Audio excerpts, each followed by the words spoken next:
5:30. This is a special meeting of the Springfield City Council with financial orders relative to the FY 2022 budget. Without further ado, before we get started, Madam Clerk, can you please go ahead and call the roll? Yes, Counselor. Counselor Edwards? Yes. Yes, Counselor Letterman? Present. Present, Counselor Gomez? Present. Present, Counselor Allen? Present. Present, Counselor Curran? Present. Present, Counselor Whitfield? Present. Present, Counselor Allen? Present, Counselor Curran? Present. Present, Counselor Whitfield?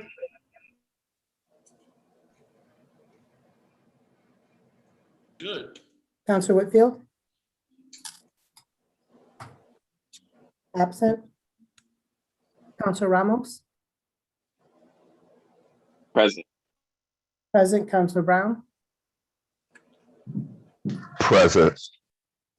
Present, Counselor Walsh? Present. Present, Counselor Davila? Counselor Davila? Absent. Counselor Fenton? Present. Present, Counselor Hurst? Present. Present, Counselor Williams? Present. Thank you, Madam Clerk. Councilor Ramos, before we call the first item, I see your hand up.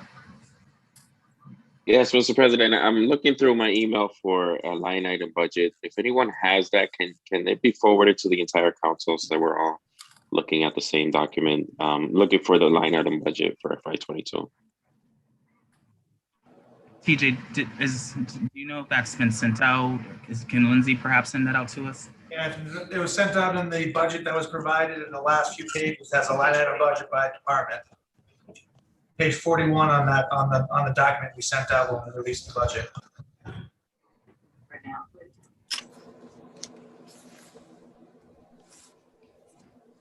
Councilor Ramos, TJ mentioned that being there. Hopefully you do find that. But without further ado, we can just go ahead and call the first item. Madam Clerk, please. The first item is the FY22 budget, general fund. All right, we are joined by, of course, councilors, guests, but we are also joined by Mayor Sarno this evening as well for his presentation of the FY22 budget. Mr. Mayor, I will give you the floor at this time. Thank you, Council President Williams, and I want to thank the Finance Chair, Councilor Tracy Whitfield, and all city councilors for your due diligence on reviewing this FY22 budget. Councilor Davila, I hope your dad is feeling better.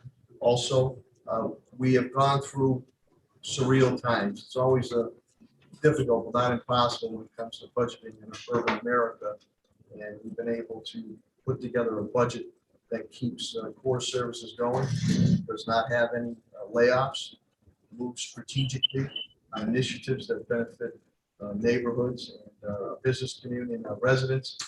So we should be celebrating and embracing the budget. Tonight, I want to thank my award-winning finance team by CAFO, TJ Planning, Deputy CAFO, Lindsay Hacken, and Melanie Adobe. And I want to thank all our and my cabinet heads and department heads.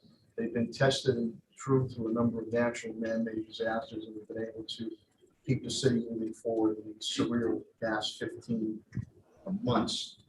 So just to give you a brief little overview on what we have in this $755 million budget, nearly $756 million budget, which is nearly 3/4 of $1 billion. And when you look at the budget from my days with Carrie Hurley when she was mayor, 213 million total. 89 of that was on the school side, and the rest was the city. Ed reform of 93. Now it's completely flipped. We're well over $400 million, nearly $500 million on the school side. About a 3.9 increase. we've been able to make sure that we've been able to secure not only public safety, but public health. And I'm very grateful, Commissioner Holmes, who's been steadfast in making sure we move to defeat this COVID-19 and we continue efforts to vaccinate everyone here in the city of Springfield with our neighborhood clinics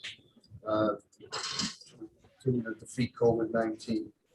We've been able to move on my important issues of public safety, public education, economic development, healthy neighborhoods, and community services.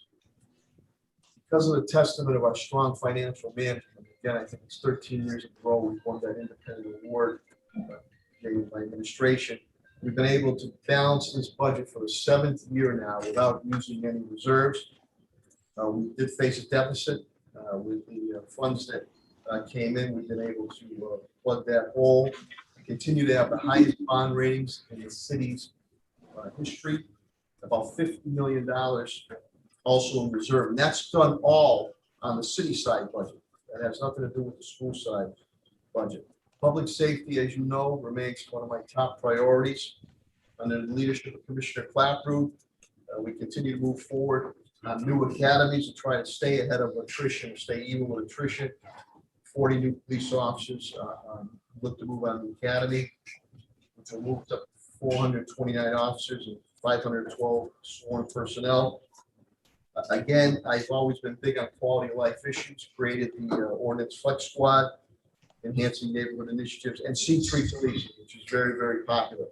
Body worn cameras, largest department, the largest department in New England, the first department, the largest department in the Commonwealth of Massachusetts to have body worn cameras.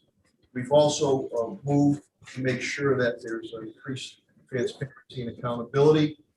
When we're looking to review, there's 5 full-time positions administer this program and review. Technology has been a major thing for the police department as we continue with ballistic vests, portable radios, the shot spotter detection, and also our crime analysis, real-time crime analysis, which you saw played a pivotal role in the street arrests that we made yesterday, and what our the strength that our officers show because of the proper and extensive training that they received. E3 Metro Unit helps out our downtown neighborhood area, the gaming enforcement with MGM, Ordinance Flex Squad, which is highly popular, Quebec Unit of schools, and also I believe we're one of the first departments in Western Mass and even in the state that have the partnership with Behavioral Health Network. We have about a half a dozen mental health specialists that go out with our police officers to deal with situations that are not criminal intent and get them the help that they need. And that's a great partnership that we have. Commissioner Calvi's done a tremendous job also in the fire department. We continue to look at many academies with the state training center, which is housed here in Springfield. We partner with to try to stay ahead of attrition. We continue to move out to get turnout gear, air bottles, to make sure that our firefighters are safe. The wellness program, physical mental health continues, which is decreased on the job injuries. And we also stay ahead of it. I want to thank TJ Plant as far as our getting new vehicles and apparatus to stay ahead of when they're starting to wear out and be cost effective and keeps the repair costs down. So fire apparatus, we continue to track for leasing payments. I appreciate the city council on that. Dispatch, police and fire, long time talked about. We finally have been able to combine them. That is tremendous in maximizing efficiency and being able to have everybody under one roof. Public education, the Superintendent Warwick. And we just settled our teachers contract, which is extremely important, continuity, and keeping our teachers workforce going. Under Superintendent Warwick and the school committee, we've been able to knock down our dropout rate to just 3%, lowest ever in the city's history. That's a little over a 70% decrease going back to 2012. They took over as mayor. We were looking at maybe 50% type of graduation rate, which is unacceptable. We're now hovering at 80%, and that includes with the alternative schools that we take on. Both these rates are the highest improvements in the state's Commonwealth of Massachusetts. As you know, with COVID-19, we spent millions and millions of dollars to make sure that our municipal buildings and our schools, especially our schools, were properly upgraded with the HVAC systems. 20,000 laptops through the city. We made sure from pre-K and iPads to 12th grade that our students would be able to be taught remotely. And we fed our students and families breakfast, lunch, and dinner, well over nearly 8 million meals. We continue to do that. I will continue that through the summer. Economic development under Tim Sheehan, Chief Development Officer Tim Sheehan. Even though we were tremendous momentum before COVID-19, we'll get back that momentum. We're all about creating jobs. And we've moved, and the council I appreciate as far as the overlay district, convention, MGM area. New civic center garage is finally going to be built. I partnered with the state on that. We continue to move forward on market rate initiatives, workforce housing development initiatives. We partnered with Wayfinders, well over $2 million to make sure that our residents could stay in their homes, pay their mortgages, pay their rents, pay their utilities, taxes, and also helping out the landlords to keep our tax base going. Crime to pump through Chief Development Officer Tim Sheen. We did it 3 times, over $1,500,000 to make sure businesses were able to survive. Now we're going to help them to thrive. We've also created technical and procurement bid assistance for minority, women-owned, and veteran-owned businesses. And we continue workforce development training. For example, across the country, and especially Massachusetts, dire need for CDL drivers. That's one of the components that we're looking to do. The ARA money funding coming in, I appreciate the council's passing that, and I want to thank Congressman Richie Neal for his efforts. We're on the same page. We're going to be working together to do job creation, economic development, business assistance, housing, public health, youth development, seniors, neighborhood quality of life issues. So we're all on the same page with you on the council on that. Code enforcement, we kept fully staffed.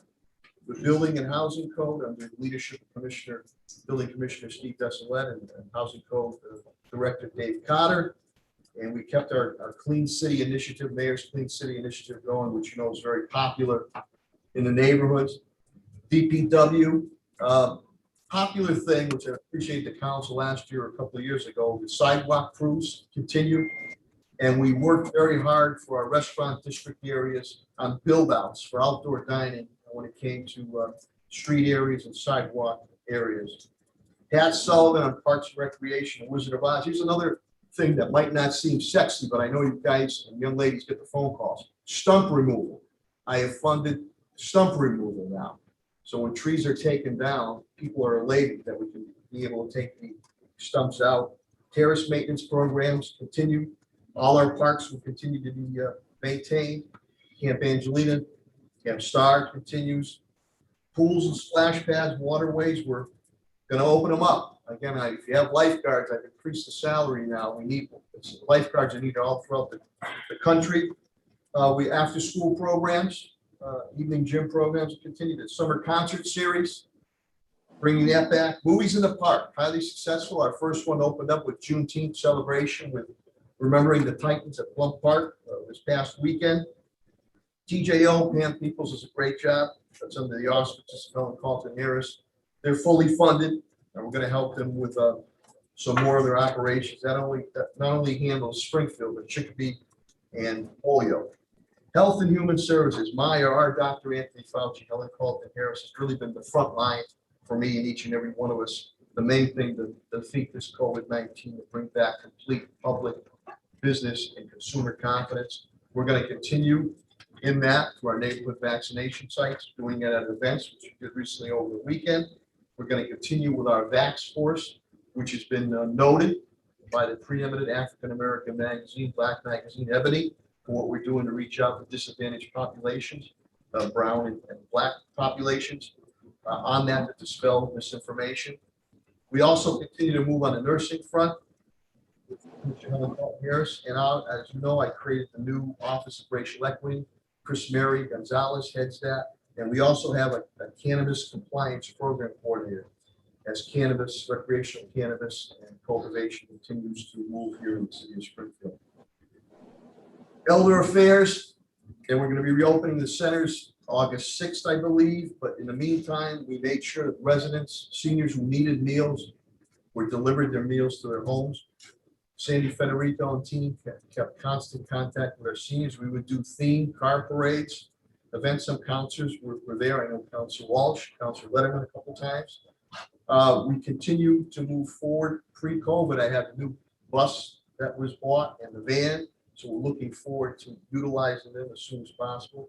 Veterans, under the direction of Director Tom Belton and Deputy Director Joey Carroll, fully funded to make sure that we efficiently are able to help out our veterans. Libraries, again, an auspices of Commissioner Helen Carlton Harris and Molly Fogarty. Again, they will all be open. We continue to support every one of our neighborhood libraries. We're the envy, I believe, in New England and up and down the coast. Again, we'll have neighborhood libraries. We'll continue to read by fourth grade success. Davis Foundation, we took that over. Adult literacy continues under Armando Feliciano. And again, we're looking to open up the libraries July 6th, with exception to the central library. Better air ventilation flow needs to occur there in that Andrew Carnegie Historic Complex. Fiscal responsibility, again, I already said the Financial Distinguished Budget Award, 13th year in a row. This has been in office. TJ, you and your team, very appreciative. I want to thank Councilor Allen and Councilor Fenton. They've been very steadfast in making sure on our pension contributions on liability. We continue to increase that by over 9%, $51.5 million, as we continue to meet our obligations there. We meet all labor contractual obligations. Some are already being, right now, being okay. That's important. REO, I want to thank Councilor Melvin Edwards, very steadfast on that. 2 project managers continue to ensure diversity in hiring, city construction projects, and compliance to federal, state, and local regulations. As we continue to move forward with Pete Garvey and capital assets, as you know, we've spent hundreds and hundreds of $1 million, well over $700 million, building new schools and rehabbing our schools, and that is the most in the Commonwealth of Massachusetts.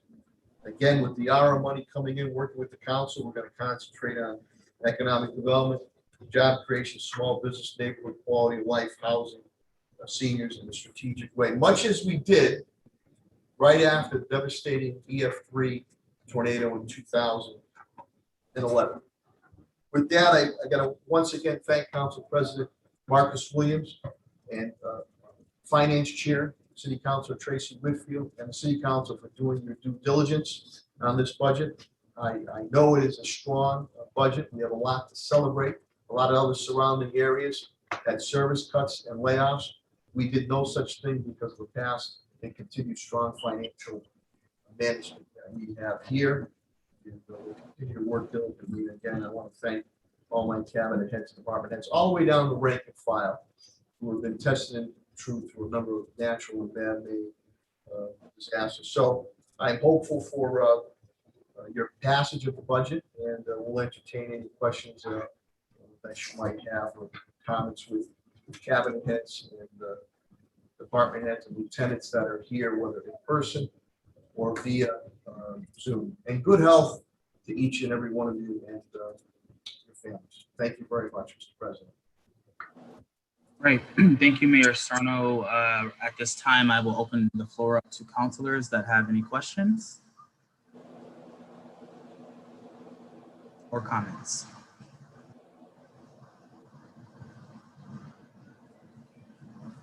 Councilor Whitfield. Thank you, Mr. President. I'm sorry, Madam VP. Madam Clerk, can you please recognize Councilor Whitfield before she speaks? Councilor Whitfield? Present. Feel free. Mr. President, can I defer to Councilor Walsh real quick? I just had to check into one more thing before I speak, and then I'll speak after her. Sure thing. Councilor Walsh. And I just want to thank you, Mr. Mayor, for that for that presentation. I'm very happy that in this very difficult year, we are able to have a budget that there are no layoffs. And you've met all the contracts. There's so, as you said, there's so much to be proud of. And I'm going to be proud to vote for this because we know how difficult it has been, and we all know how hard everybody has worked. I didn't hear you say, and I'm just curious about, can we open the pools or we can't because we don't have lifeguards, or?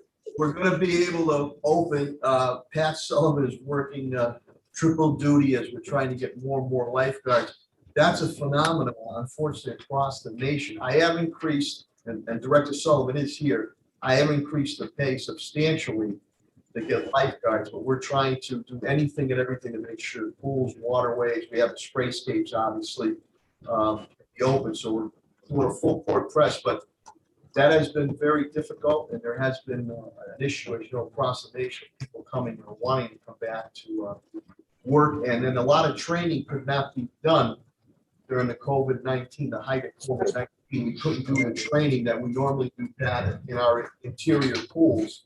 We're going to try to do everything we can to open up the any and all. Pat? So we have 18 guards hired to date. We need around 60, so that gives us enough for Forest Park Pool and Camp Star Angelina Pool. And we're working with the North Council. They got 6 applicants in for training as we speak, so that would help with the Arena Pool. So we've gotten the word out. The mayor's increased the budget and the dollar amounts. We're hoping to get more guards hired in the next week. You also need rec leaders too. Thank you, Pat, for your leadership on that. But I gotta say, I was so surprised that these jobs weren't filled because, you know, I think over the years, we've all heard from people who wanted those jobs. So thank you. Thank you, Councilor Walsh. Councilor Whitfield. Mr. President, first I want to thank the finance team for all their hard work during COVID and keeping everything together as far as all the grants and the funding that came in. I know that was a difficult task, and also keeping up with all the requests that came from us. We got them in very quick and professional manner, so I want to thank you for that. Thank you, Mr. Mayor, for presenting this budget. I think that it is a good budget. There are a couple of things I do want to highlight, and I'm just going to get right into it so that my colleagues can also get their questions or comments in. I was looking at 311, and I think there was like one more staff or 2 that's needed that Roy had brought to the attention so he can do his administrative duties. But I also noticed that he's being paid a lot less than the former 311 director was paid. And so I was hoping that that's something that you guys can look into. And I don't remember Donna ever having to take calls that I remember, even from working there or from just any time. And so I just wanted to bring that to your attention. I also wanted to talk about the essential workers pay. This might be something that you all will be discussing during the ARPA review, but I want to just bring it to your attention while we're talking about the budget. Councilor Whitfield. Yes. Director Goodman, Roy does a great job, and I think He does a fantastic job. Director of longevity, but I'm sure that's something we can look into because he really, Director Goodman, Roy he's a good guy. He does a great job. 311 is our, again, front-facing informational department that people or business call them first, so we can look into that situation. Yes, it's definitely needed. Anytime I reach out to Roy, he's very responsive, and you know, he needs to be doing his job as an administrator and not fielding the calls. He needs to be helping when there's a problem on the back end and not fielding the calls. And so if there's any way that we can get another staff or 2 staff to help him so he can do the administrative tasks and also get paid for the work that he's doing, and that would be wonderful, Mr. Mayor. So thank you for that compliment. Like I said, the essential workers pay, I'm not sure how that's going to work. That could be part of the ARPA fund, but I definitely want to get going on the essential workers pay, Mr. Mayor, because you know, we had some of those workers that didn't get time off, and families were always in danger during COVID and themselves. And so I think that they really need to be compensated for the work that they did and the time that they spent on the field when I was home safe, even though I did get COVID, but I thought I was home safe during the time of COVID. They put their lives on the line. I wanted to also bring your attention to TJO. We're on the Yes, sir. same page. We're on the same page, Mr. President, same page, especially the frontline service and even the behind, the back room service that continued on. We were Yes. here, so that is important. We're on the same page there because we're Okay. gonna do as we did after the tornado, the people that were there day in and day out, whether on the front lines or doing the behind the scene works with Central People. So we're on the same page of that. Thank you, Mr. Mayor. And I know this isn't an ARPA fund discussion, but I don't know if they're gonna build it into the budget, but I would like to hear what Council Ramos has to say. Or are you waiting to go next? I think waiting to go next, Councilor. Oh, okay. I didn't know. Okay, and then I'm gonna move over to TJO, Mr. Mayor. You know that in the time of COVID, a lot's been going on with the animals in the field, and they need an additional 1.5 staff. And so I hope that you all are writing these down, but I will send it over in writing. You know, they need the help. And so we're trying to get our departments up to where they can sustain and not be overstressed and overworked. And so if you could please look into more staff for them. And then we are with TJO, and then those requests, I believe with TJO and 3-1 did not come up. We already had that in strategic planning. Okay. I definitely appreciate that, Mr. Mayor. And then I have DPW looking into getting the driver, getting the workers certified for CDL and hoisting. I just want to throw that out there. I know that we discussed it in the budget meetings, but these are the things that I wrote down, and I think they're reasonable asks, Mr. Mayor. And so I'm just presenting them to you now. Councilor Whitfield, I think might come on a little bit after. With Chief Development Officer Tim Sheehan in our workforce development training, that's one of the categories we're going to be training for CDLs. Because not only in Massachusetts, across the country, you couldn't find a CDL driver. Every Monday over 15 months doing the COVID-19 update, Chris Signo and I would always say, we need CDL drivers. So that's one of the workforce development training we're going to do. That'd be fantastic, Mr. Mayor. I want to thank you for giving the increase to the parks minimum wage, approving that request to increase the minimum wage. It's hard to get folks to work right now. And so I think that was a great thing that you've done. I also want to thank you for all that you did in funding the Juneteenth celebration. I'll be remiss if I didn't thank you for that. So now I want to get into what I'm not happy with, Mr. Mayor. I wasn't going to say anything about this budget. I wasn't going to try to decrease anything in this budget until my experience on Friday. So on Friday, Mr. Mayor, when I'm running around trying to get everything done for the Juneteenth, I get several calls from the police department about $645 for police detail permit. $645, and I must have been contacted 5 or 6 times. They called White Lion, Ray Berry to call me. They called Alicia Days to call me.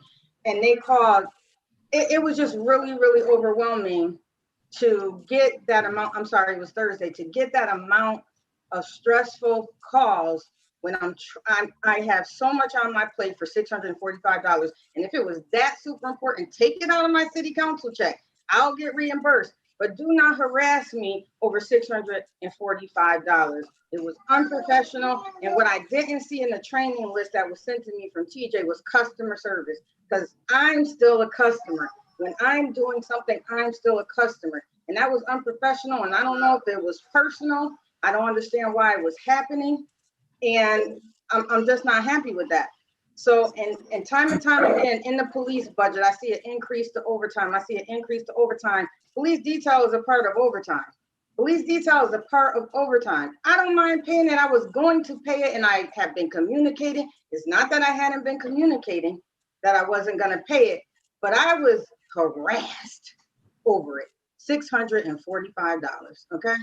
I don't appreciate that. I don't appreciate the way that the staff in the police department responds to requests that I'm fielding for the residents as the customer. They are residents for me. They are my constituents. And whether they're happy with the way that I do things or what I say is we got to take the personal out of it. I need the information so that I can act on behalf of my constituents. before you go, Mr. Mayor, let me just say one more thing. I'm going to say that I really truly appreciate Deputy Rupert Daniel, because I brought something to the table and it was no aggression, no animosity. It was like, let's just talk about it. And so I want to just highlight the good and the bad. I love working with the C3 police. They are always kind, courteous, and professional and helpful. But then you have those aggressors that, because we don't agree on the same thing, they want to pull little cards here and there. I don't appreciate that. So at the appropriate time, I'm pretty sure I'm going to ask to decrease the overtime budget that was increased by $200,000. I'm pretty sure I'm going to do that. Because I also asked for a list of overtime that they get through all the grants that we get into the city, and we didn't get that. And TJ, I know you've been busy with the budget. I'm not placing blame. I'm pretty sure you're working on it, but I didn't get it to see how much overtime they're getting at other from other sources. So Mayor, please, if you may respond. Mr. Mayor. Can I just, to the President Williams? Yes. When an event is being held that has alcohol being served, you can ask Attorney Alicia Days, my license director, the police detail for all has to be paid. Now, here's what happened. And I give you a lot of credit. The Juneteenth, which I okayed for a paid holiday Friday, the clerk's office was closed in the police department. So that's why I believe the outreach to you, Trace, is saying that on the police detail, that goes for all events. Plus, I had asked for any subsequent units that are down there, and everything went fine to make sure. But you have to have that in order for. Ray Berry had the liquor license authority. Before that license can be granted, the detail has to be paid. That's simply what happened there at the clerk's office due to Juneteenth being a paid city holiday, which for yourself and Councilor Hurst, I okayed on the overall city aspect. The clerk's office in the police department was closed Friday. So they didn't want it to come down to the wire. So I apologize for any miscommunication. They wanted to reach out to make sure that the detail was paid for in order for the license to serve alcohol could be done. And that's standard practice. But I apologize if there was any type of miscommunication. That was that on that situation. Thank you, Mr. Mayor. I appreciate your apology. It was just the way that it was done. I understand the rule. I understand the city hall was going to be closed on Friday. I understand all those factors, but I was communicating. They emailed me. I emailed them back. I told them who the invoice needed to be sent to. They sent it. She went to pay. They didn't give any instructions on who to go pay at Pearl Street. She left. Then we got instructions from Carolyn. Thank God for Carolyn in your office, Mr. Mayor. She contacted someone, got us a contact person, said who we could call, gave us the number, and then Pioneer Valley Project went back down there and paid for it because we had those instructions. But none of that was given ahead of time. And I just think that customer service is needed. It was very unprofessional on how it was done, Mr. Mayor, and I understand the rules behind it. I understand, but it was still unprofessional, and I think customer service need to be added to the training, if you can make note of that as well. And I yield. Thank you, Councilor. Thank you, Councilor Whitfield. Councilor, Madam Clerk, can we please recognize Councilor Davila before we go to Councilor Ramos? Councilor Davila. Present. Councilor Davila, I hope your father's feeling better too. Thank you, Mr. Mayor. If I may, just point information, just to let the mayor's office and this. Councilor Davila, your volume is incredibly low. Yeah, just to, can you hear me? Barely. Yeah, just to give you a quick update, if I may, Mr. President, Mr. Mayor, and the fellow colleagues, I'm glad to say that my dad is finally home. He's still in the recovery process. That's why I was running late today. My apologies. I was attending to him, but he's home, and I ask you to please keep him in your prayers as well. Thank you, Mr. President, and thank you, Mr. Mayor, for your kind words. Will do. Thank you, Councilor Davila. Councilor Ramos. Thank you, Mr. President, and fellow colleagues, Mr. Mayor. First of all, I just want to say a couple of things I wanted to touch on, Mr. President. First of all, thank you, Mr. Mayor, and to the finance team. Huge congratulations on putting together another strong budget for the city of Springfield under unprecedented times. Very encouraged to see that there are no layoffs in this proposed budget, which is an accomplishment in itself. Glad to see just a couple of highlights, the fully funded body camera program, which this body fought for many years. And I want to thank you, Mr. Mayor, and the commissioner who's sitting behind you. Thank you, Madam Commissioner, for all of your hard work and effort in implementing this police body camera policy. Also want to thank you for fully funding a request of ours, a frequent request of ours, for professional development for the Springfield City Council, something that is a very, very minimal expense, but will have a huge impact in helping us become the best legislators that we can be for our constituents, and hopefully become stronger legislative body to do the best job that we can for our constituents. Again, just a huge congratulations to the finance team. I was at a ceremony a week or two ago with the Springfield delegation at the state level, presenting TJ and the finance team with a proclamation for a citation for all of their hard work and for their national recognition. Great team, and I appreciate all of you for all of the hard work and effort that you put into this process and every single day in and day out. I did want to mention, Mr. Mayor, a couple of things. I think the second one I'll leave for a little bit later, but the first one that I wanted to touch on was private ways. I've had many conversations with TJ regarding private ways in our city. And, now that we have you here, I would love to just hear your thoughts on private ways. As you know, this is something that I've been fighting for since I came on board as a Springfield City Councilor in 2013. And, ever since 2013, when I was sworn in January 2014 till today, I don't believe we've paid many, if any, private ways in the city of Springfield. And so, I'm not just saying it just to say it. It's I continuously repeat it because I'm continuously receiving phone calls from my constituents complaining about private ways. There's a poor woman who lives on Sterling Street in Ward 2, which Councilor Fenton was very helpful in addressing the issue recently. But that's just one example. I have constituents who live on Michon Street in Indian Orchard who have,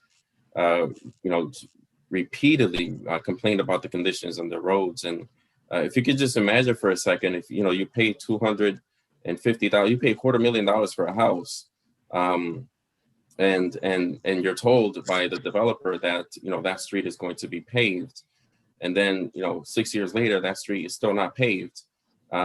You can imagine their frustration. And when you pay that kind of money for a house, you expect your roads to look good and not to look like something out of a third world country, because a lot of these dirt roads look like they're from the third world country, and they're living in the city of Springfield paying the same taxes as their neighbors in the next street over who live in a perfectly paved road.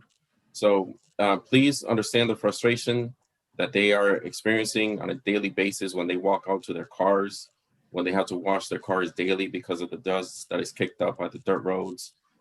They're frustrated, and they're taxpayers, and they pay the same amount of taxes as everyone else. And that's the reason why I've been so vocal about this issue, is because I'm the one who gets those phone calls. My ward and my legislative district has more dirt roads and more private ways than anyone else in the city of Springfield. So I'm going to continue to push for that, Mr. Mayor. And I hope that there's a plan for private ways. I know that it's not being addressed in this budget. But at some point, we have to address this issue. And I'm just wondering from you, Mr. Mayor, if you have a plan for private ways in our city. Well, there's a history of private ways, and the council was in my time.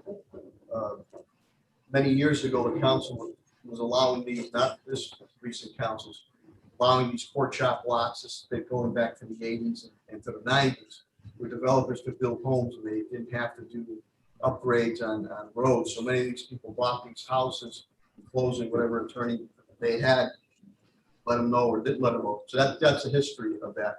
We have paid some private ways. Private ways differ when it comes to Chapter 90 money. I cannot utilize Chapter 90 funds for private ways. a regular paving job that we do, say, can't you just pave it, 60 to maybe 80 grand to do it, to do a complete private way. Drainage, the whole 9 yards could run you anywhere from $250,000 to $400,000. We've tried to do some strategically on it, but we're paying for the ills that were okay many years ago, before your time and before my time. We'll try to do the best we can, but I cannot utilize Chapter 90 money. Director Signoli, and if Chris is on, we do strategically look and do a list of 20 to 30 streets every year. We have tried to do some private ways within reason on it, but we try to look at special situations. But if you're going to do strategic and correct, one private way could cost $250,000 on that. So enough Director Signoli is on Zoom. There's Chris. Could you just briefly give a little, because we are trying to knock off, not as quick as I would like it, or Councilor Representative Ramos himself, but just a brief little overview on the private ways. I know we have done some, but we have a number of them from many years ago. Director, through the indulgence of Council President Williams.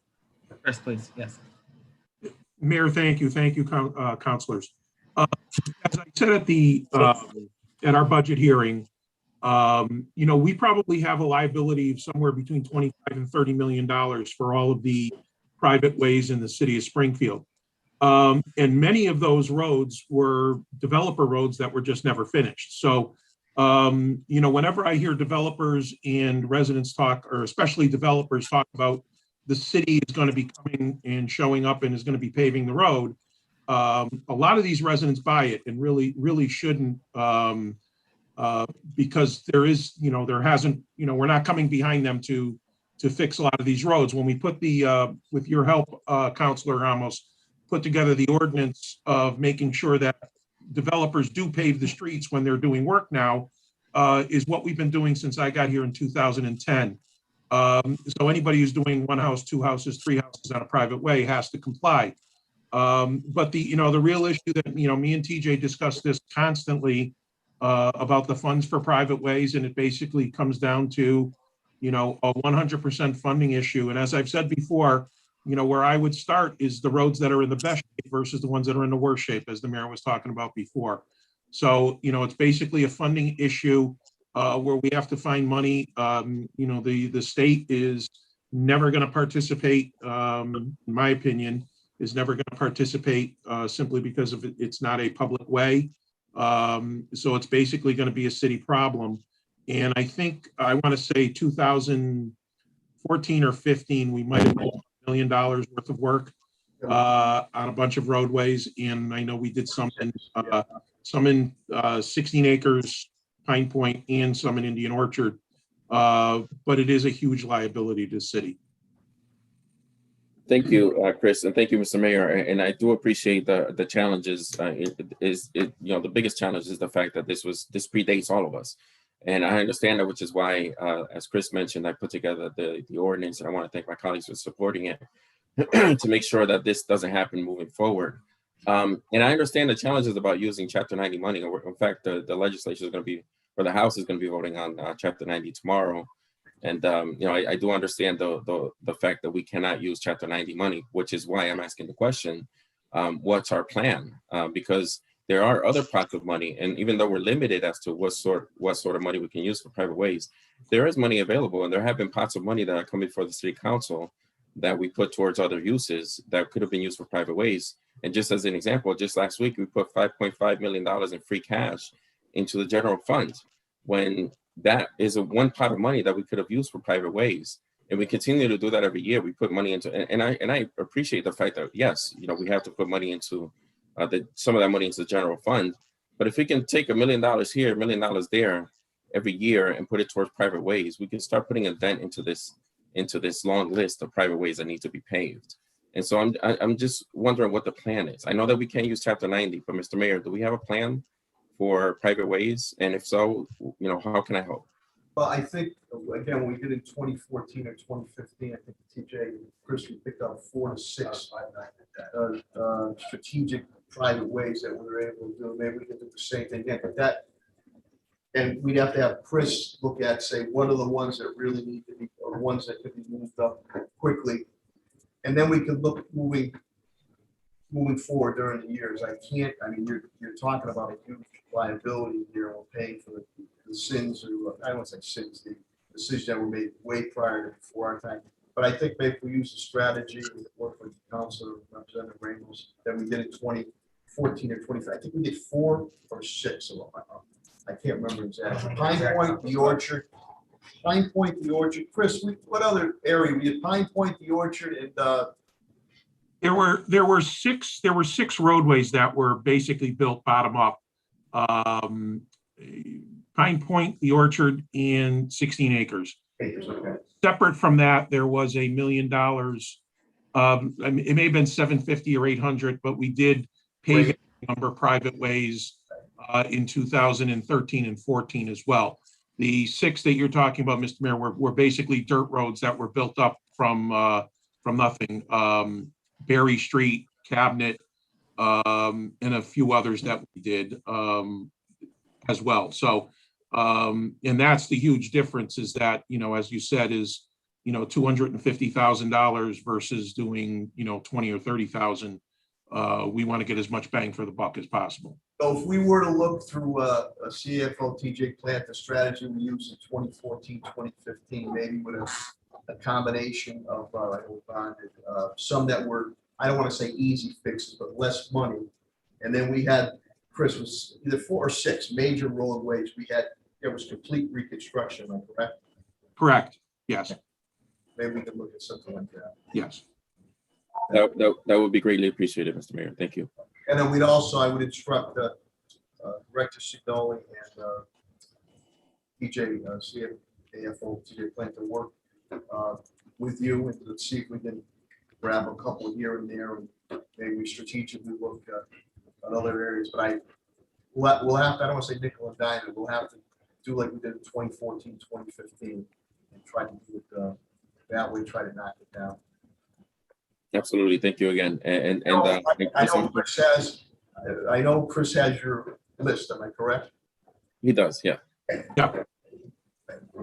And I'm sure, Chris, you're well aware that the state legislature last year, or the year prior, actually, there was some talk about increasing the amount for Chapter 90, and I'm hoping to revive that conversation. Yeah, virtually every year for the past 5 years, the discussion has always been 300 million statewide. Yeah. And every year when it gets voted on, it gets voted down to 200. Yeah. So if you could vote 300 tomorrow, that would be wonderful. All right. Thanks again, Chris, and thank you, Mr. Thank Mayor. you. And Mr. President, I do have another topic that I wanted to touch on, but I'll if you can circle back to me a little bit later. All right. Thank you, Councilor Ramos. Councilor Brown. Thank you, Mr. President. I want to thank you, Mayor, for all the work you've been doing in my community with the different parks.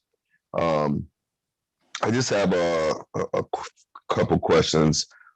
I know I talked to Pat. Pat's been doing a great job as far as trying to address magazine.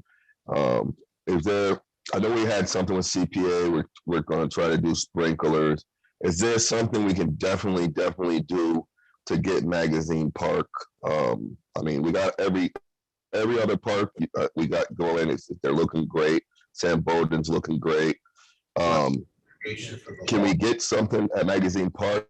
Maybe like a little, because we do got a baseball tournaments that are about to start. The heat is kicking up. Is there any way we might be able to just hit something extra at Magazine? Councilor Brown, good point.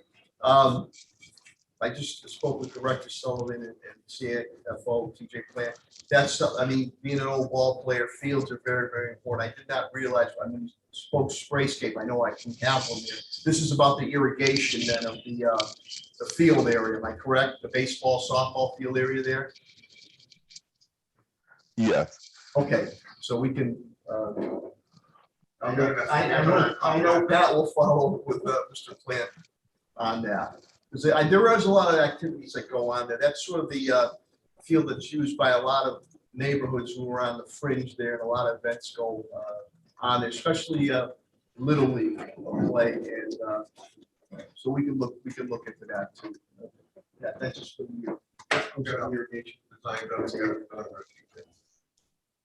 Thank you, Council Brown. Thank you, Mr. President. Thank you. And also, I just wanted to just talk about maybe real quickly concerns when it comes to certain senior issues. Lately, usually in my area when it snows, I know it's 90 degrees out, but in the time of peace, we plan for war. Any elderly person, I tell them to contact me, and I'll go out and I'll shovel their walkway. I can only do so many. Do we have something in place maybe to address like really, really aged elderly people in their homes to maybe aid them from the city if they need snow removal? Can we kind of like put that into play for next time around? I know what we've done in the past, Broca, and we also utilize the sheriff's department at times. Again, there's liability issues that have to be worked out unless it's a dire emergency on it. I've done the same thing, Council Brown, where Pearly Pits over on Maynard Ave, which was there too. But that's what we've done before.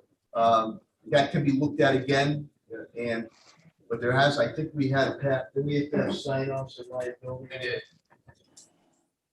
And I know we used Roca recently, and I know we used some of the sheriff's department, the community service teams that we have, but you'd have to have a liability sign-off if something happened on their property. That's the sign-off. But you're right to look at it now when it's 90 degrees. You know, some months down the road will be snowing, so maybe that's something we can work on. We did do it for a few years on it, especially in dire situations. Yeah, and just last, I just wanted to see, would it be possible for you to also start to consider maybe an annual sport event for the city? I do appreciate the fact that you guys did bring back sports in the middle school, so I commend you on that. And I know you're an average. I mean, I know you like sports a lot. I'm just wondering if maybe you could do something. Maybe I could do something. We could do something annually for the kids, a tournament. I mean, just for future, just to throw it out there. I know, you know, it'll take a minute to plan it, but I would really love to have something maybe that you sponsor one of your tournaments or something. I know we've done that. We've done that very well through the first with Sheriff Ash, now Sheriff Kochi, our C3 policing, where we had Eddie Case, who's a dynamo in the Sheriff's Department. We sponsored leagues on the middle school, Sports Park Middle School, and the All-Star and Championship games, Basketball Hall of Fame. On a high school level, I've done the Mayor's Cup a number of times with track, football between conference fund. But you're talking about the younger kids. That's something we'll always have to incorporate. The Wizard of Oz, Pat Sullivan. I know your brother, Pastor, we're working on doing some events. But you're talking about, this is the non-traditional ball players that are not playing high school sports and stuff. So, but we do have and we also had John Fish. I have to thank Boston, Suffolk Construction, for many years, and COVID now slowed it down. We had the Scholar Athletes program, and we had many programs, not only educational, but in all our high schools and some of the middle schools, where we had intramural sports going on sneakers and everything. That sort of went by the wayside when COVID went in. So we did have that going for kids that weren't playing organized ball, intramurals. But maybe that's, as we move to defeat COVID-19, that's maybe something we could look back at, and we're going to continue with the middle school sports, which we brought back. Thank you. Councilor Brown. Thank you. Thank you, Mr. President. Thank you, Mayor. And good to see you, Tom. You don't pay Tommy enough. He's a great guy. Great job, Tommy. Always great work. Second. Thank you, Councilor Brown. Thank you, Councilor Brown. Councilor Letterman. Thank you very much, Mr. President. Good evening, Mayor, and to your team. I know this is not specifically a meeting about private ways, and I'm sure we could have one, but I just wanted to mention in the course of that conversation that, you know, if the federal government gets around to passing their infrastructure bill, it might be worth asking our state delegation, and we're very lucky to have Representative Ramos pulling double duty for the next several months, might be worth asking the state delegation to look at bringing some of the state's share of that into our coffers to be able to do some private ways, because I'm sure that this is not only an issue in Springfield, and it really is a consumer protection issue. We know many of the residents who, were looking to buy homes on those areas may not have been fully aware of the repercussions of a private way. And, I remember, one of the ways that this came onto the forefront was through one of the first town hall meetings that I held, where we had, the majority of the council there and department heads at Rebecca Johnson School. And we had the residents from Wollaston Street that came out. And we were able to get Wollaston Street paved, working with the administration, but it was a special situation. It was pretty much already up to par and just had to be accepted as a public way. I know that many of these, that condition is not there. It has to go from scratch. So if we could see some dollars come in to support that, I think that would be excellent. I'd be happy to, assist in talking with other members of the delegation about that. Councilor Letterman, if that's a good point, and we got with the Representative Ramos and our delegation, that they'd have to make, if they could do it on the infrastructure federal package. I know Congressman Neal is fighting hard for that. You can't put it in chapter 90 though. So if they put it in a chapter, I cannot reach it for private ways. So Representative Ramos, if it could be done in a separate, distinct fund, or maybe it's a one-time thing that for private ways, then we don't run into the problem of chapter 90. If you don't try, you don't know. We don't know. Good point. Thank you. Thank you, Councilor Letterman. Are there any other questions from the council at this time? Councilor Davila. Thank you, Mr. President. Good evening to all of you. I do have some quick questions, if I may. Starting with the TJO, and I know we had a meeting on this before. If you could refresh my memory, did we ever adjusted the contract that we have with the surrounding communities to reflect better rates for us? Councilor Davila, I'm going to have Commissioner Carlton Harris, who serves as. That's fine, Mr. Mayor. Yes, thank you for that question. It's one that all of us are obviously concerned about. We have set up meetings with the Mayor of Holyoke and the Mayor of Chicopee. Ed Poole and myself have dates that we will be meeting as relative to the contract. And historically, it has been I and someone from the law department who have met with the mayor. So we expect to bring closure to that within a 6 month period, Councilor Davila. Thank you for the question. Not a problem. As you can see, I'm a dog lover, and I know there was like that dog. This is Rocky. Rocky. Rocky. So I know we had talked about in the past about updating that contract because they're getting great service, and we should get what we're entitled for. But thank you, Commissioner, for that. My next question, Mr. Mayor, whether through you or through TJ or accordingly, I was reading over the cannabis compliance coordinator. What is the cost of that position, and what does that entitle? Okay, yeah. That's under the elegant and eloquent one. Put your hands together, Mr. Helen Carlton Harris. So the cannabis control position ranges from 52, I believe, to 64 is the range of that position. That does not include, however, the fringe benefit associated with that position. And so when we say compliance, does that mean they're going to be doing checks, or is this more administrative paperwork? What does that mean? They will be physically out in the cannabis control, in the marijuana facilities. They will be making sure that the public health standards are met, that there is compliance with the license that has been signed. And so they will be out in the field doing inspections as well as paperwork. I also expect that they will have a role in some of the work that we're doing with the restaurants as well. And so it will be a position that will be multifaceted. We're excited, but they will be physically in the community and supporting the facilities that have been online. Excellent. Thank you, Commissioner. My final question, if I may, is first of all, I want to I see Commissioner Calvi there. Commissioner, it's good to see you. I want to acknowledge and give you compliments, sir. I have noticed that the Springfield Fire Department, they have excellent, and I mean to say excellent medical skills, sir. My compliments. I had the pleasure of interacting with them and seeing. I'm impressed. I am very impressed, and I'm sure to say that they have good medical skills. And I also have to say the same thing for the police officers. I've seen a lot of police officers who have really, truly impressed me with their medical assessment and their medical skills. With that, I also want to mention Commissioner Clapwood, compliment the guys in the police department. I saw the press release today about that awful incident Sunday.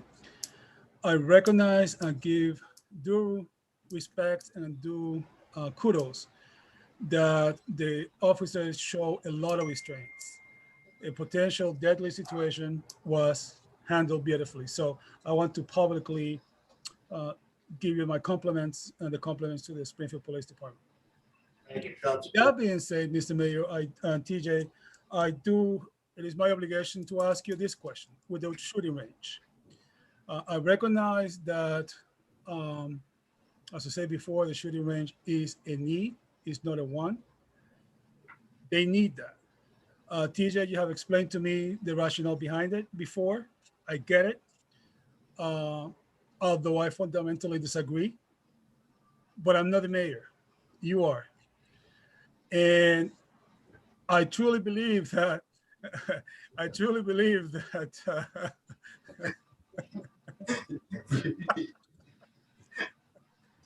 We need a little levity, Victor. What's that, Mr. Mayor? A little levity, a little bit. I truly believe, Mr. Mayor, so that I'm clear, I realize that I'm torn between what I see my duty to oversight and to the taxpayers and what the police department needs. So again, I'm perfectly clear with that. I will say it again, Mr. Mayor, and I have a funny feeling I'm going to be saying this for the next 60 years. If it was up to me, I'd bond some money and we build them a brand new police station, which they need, along with a shooting range, and you could do all that in the spot that we have. Now, TJ, I realized you said in the last meeting that there was a plan done, an assessment done a couple of years ago. I was not aware of that, to be honest with you. I did ask you for that. I have not gotten that information yet on that assessment.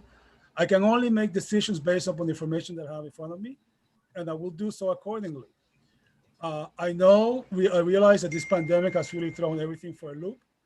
I would love to hear, if I could, TJ, your thought and the mayor's thought on this particular issue. Councilor Davila, and I'm glad your dad is feeling better, and Barbara, as my dad was too. Thank you, sir. Next year, thank you for your compliments with Commissioner Calvi, Commissioner Clapham. Through the Narcan that they administered, they've saved over 200 lives and directed those individuals for the help that they need. I don't know, at the police headquarters, there's a bond in the state, and this was a few years ago that I said we would pony up half that money, upwards of $50 million bond to build a new police station. That is still in a bond process. Obviously, that cost would go up.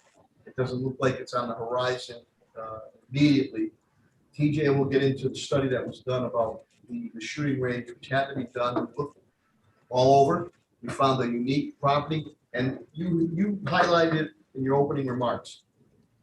Because of the extensive training that occurs with our Springfield Police Department, initiatives that Commissioner Clapham's put forward, that state-of-the-art shooting range, which other areas departments are going to utilize, those officers show tremendous restraint in a most dangerous situation that not only put our residents in harm's way to be hurt or killed, but our officers in harm's way. Where did they get that training, that extensive training? At the shooting range, which encompasses everything. It was a unique property. Smith & Wesson had it priorly. The health conditions, and Commissioner Carlton Harris specifically asked someone to go into the bad health conditions that were occurring in the shooting range, the police department. But this state-of-the-art shooting range with other offices and other training that goes on there, and also the IA, Internal Affairs is up there, private areas, and other departments are going to use it. It's because of this type of training that, and it was a report today in Massachusetts, you see officer-related shootings are the lowest in the United States of America as a training. And that training helped those officers who those guns were fired, pointing at those officers a number of times to show restraint. And how do you get that? I did the simulated training, and it showed if you do the same thing as an officer at 50, that you did at 21 feet, that you did at 15 feet, you're either injured or you're killed. So, I mean, a testament of this training, it's well spent money, is look what happened on High Street there. And also the technology that we put in with the real crime analysis. Our officers were there instantaneously. Now, we arrest these people constantly, the violent repeat criminal offenders and the addicted that need help. We send them to the courts, the ones that need to be locked up and ones that need help, and the courts just keep letting them out. So, I mean, I think we can board it, champion why the shooting range was needed, and the dividends it paid just yesterday with nobody getting hurt or killed, or the president and or police officer. So, Mr. Mayor, I get all that. I really want to, actually, let me rephrase that. I know the guys need a new building, a new police station. It's just a conversation that I would love to continue to have. It's something that I got my heart into, because you know better than I do that they need it. TJ, I would love to see that report that you mentioned about the study. I believe that's what you mentioned. There was some sort of a study or something. I would love to see that. And anything that I can help to make that reality, I will do so, because I'm aware they need it. Again, Mr. Mayor, just to be clear, I fundamentally disagree with this approach. But again, I'm not the mayor you are. And I can only make informed decisions based upon what I have in front of me and what I'm communicated. So that's all my comments on that. I appreciate that. We followed all the legal procurement requirements to a T. And based on the unique property that it was, and we looked at 4 or 5 other places, am I correct, that could not do it, which would have been the same type of thing. So the T's were crossed and the I's were dotted. We follow all the proper procurement and legal and financial aspects. But so I'll reach out to Council. I'll reach out to Pete Garvey and have him send a report on the police station headquarters. Thank you, TJ. All right, thank you, Mr. Mayor. Thank you, Mr. President. Thank you. Good luck with your dad. Good help. Thank you, Councilor Davila. Councilor Walsh. Thank you, Mr. President and Mr. Mayor. It sounds like we're all on the same page and getting along great tonight. So I'm going to bring up my favorite topic, which I haven't seen anywhere in a while, and it's the Campanile. And I was thinking about it today, and I think you probably remember the first person that wrote a check. Millie Dunbar. Campanile, Millie Dunbar. And in your office, she gave the first check for the Campanile. You know, I worry that someday part of the Campanile is going to cause a problem, and I hope it's on somebody's radar. Well, we do. If I think Council Letterman had mentioned that if that infrastructure bill can go, a bipartisan bill can be put forward on the federal level. I know Congressman Chairman Neil Ritchie's fighting hard for that. There could be some possibility. I know TJ, Peter Garvey, we've done some work. I've been up there too. It's not a drop in the bucket, but you know, we have a beautiful, beautiful, historic, majestic city hall, one of the best, I think, architecturally in the nation. But I think the price tag, it's 26 million now. It was 18 to 20 million. Now it's 26 million. So I don't want to elaborate a little more on that. Council, we'd love to work on the Campanile and get it figured out. I know the Community Preservation Act was passed with Campanile in mind. I'd like to work with the Community Preservation Committee, because we are allowed to authorize debt and have them give us an annual payment from that fund to help defray the costs, and we can pay the bond. And so I I'd like to, if you can call a maintenance development subcommittee meeting on it. Yeah, I'd be happy to. Conversation with Pete Garvey in the room and have the community preservation folks there, just so they understand, because they have a rule that they can't pay more than $250,000 toward any given project. And they have a balance increasing. And if there's a way we could share the financial burden, it might be a quicker way to get us there. I couldn't, at TJ's point, Council Walsh Catering, I don't have that 26 million there, but if we could, bond out for it and the CPA, we grab some money there, we keep financial stewardship here, we get some money on the city side, maybe I could handle it, the 20 or 30 year type bond. That'd be great. And we could do it in Millie's memory. Thank you. Thank you. All right, thank you, Councilor Walsh. Are there any other questions from the council at this time? Councilor Whitfield? Hey, Mr. President. So we're back. I've been thinking, Mr. Mayor, this is just a couple other incidents that I wanted to bring up to your attention. One is when Pioneer Valley Project sent you a proposal for the crisis management. It was something in addition to what the city is already doing. It wasn't a us versus them.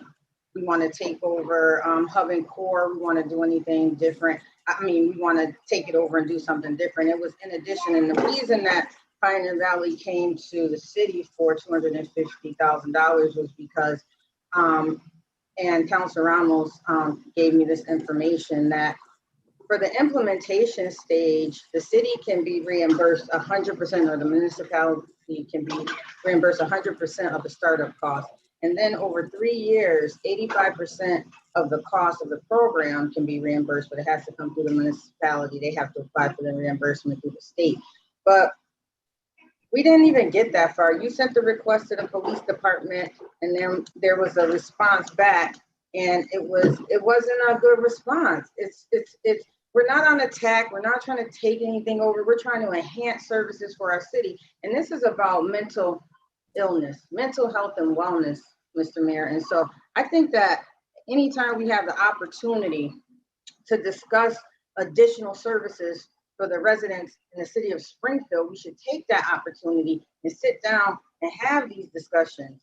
And like you said, the eloquent and elegant Miss Helen Colton Harris, she is the epitome of customer service. I'm gonna throw my E out there too, Mr. Mayor. She is the epitome of customer service. She is gracious. She always listens. Now, if something can't be done, she's, upfront with it. She'll tell you what's going on, but never dismissive, always willing to listen. And I think that, and Pat Sullivan as well, I think that lessons can be learned in other areas on how to treat counselors, residents, constituents. And so that's just a couple of the things I want to bring up. I sent you something that I requested some information, and the response that I got back was very unprofessional. You know about it, so I'm not going to throw any of that out here right now, but you know about that. So those are 3 incidents that probably in the last quarter I've dealt with personally, because when things like this happen, like Pioneer Valley Project, they come to us for a solution. Like, how can we work together? How can we make it better? And we have to fill those things. And so another issue that I'm very passionate about is gun violence elimination. And I'm hoping that we can strategize more on how to get that done. I think more funding should go to outreach for gun violence. I think that those in the community that is closest to it are the ones that can get to the people that's directly involved in it, can get to the families and things like that. And so I want to see more funding go to outreach for gun violence elimination. So under the, I think it's your racial justice department, I think that should have been funded more. I see a lot of money, grant money, Shannon grant money going to suppression. And for me, suppression is arresting more in certain communities, Mr. Mayor. That's what that equates to me. But we need more outreach and preventative services and things like that to really combat. We can't arrest our way out of this. We can't keep calling our youth in the community, gangs and thugs. Some are in gangs, some are not. You know, Mr. Mayor, some of these young men out here, they're my son's friends, and they're just caught up. They're scared. They're in the wrong place at the wrong time. They're just hanging with their friends or their cousins, or, you know, and because they hang with certain people, they are targets, you know, they are targets. I had to send my son back to Florida and say, you're not coming home this summer because just if you hang out with your cousin, you might become a target. And I can't allow that to happen, Mr. Mayor. And so for that, for those few reasons, I'm going to propose a cut to the overtime budget of the police department for $200,000. And I would like to see some of the money go back to training. I want customer service training, $50,000 to go to customer service training. And then I want the additional $150,000 be a good start for outreach to the community to really combat gun violence. Mission Think is doing a great job, but they can't hire enough workers that they need to really make a huge dent on gun violence. They really cannot do that. Or maybe 100,000 to gun violence, and let's put another 50,000 to private ways to get something started. I don't know, but that's my proposed cut to the overtime budget of the police department, $200,000. Councilor Winfield, can I let you know that Mr. Mayor, on the motion. Feel free. I'm just saying. Okay. Just to let you know, on the funding aspects for thinking outside the box. Yes, Helen and I brought on Brother Johnny from the mission, which has never been done before. We continue. Matter of fact, some of the hardcore individuals, I think 5 or 6 people that helped be able to get the jobs. Juanita Batchelor, I funded Juanita Batchelor, the Moore Group. I funded $5,000, Mr. Mayor, $5,000. All that. She was able to prepare meals to bring to the community, to talk to them, and that's it. You can't do much with $5,000. Francina Brown, who came in, and now with nonprofits are also going to be category in the ARA money coming in, proposals on that. The Behavioral Health Network, the unit, which we were one of the first. I'll tell you something right now. Those advocates, mental health advocates, and I commend Commissioner Clapper, they will not go out unless they are accompanied by the police department. We saw the situation that occurred on High Street there. They go unarmed on that. God forbid what could have happened. They go when the police, it's not a criminal type activity. BHN is called in. I think we have 5 or 6 units that go out at that point in time. I think one of the first ones in Western Massachusetts, if not the state, to do that. Very structured, work right in the police department. Mental health is difficult, and sometimes they turn into a very dangerous situation, but they will wait. They won't go unless there's an officer there. Then at the times, it's not a criminal situation, the officer's back right away, and BHN, which they transport over to their headquarters there, gets the help on that. But I do have a nonprofits aspect in the ARA funds, and for proposals to be looked at that. CDBG, that we fund a lot of community groups and nonprofits, plus the Shannon grant. There is a tremendous amount of money that does go to supplement the CDBG funds for these nonprofits, youth development, social service agencies on it.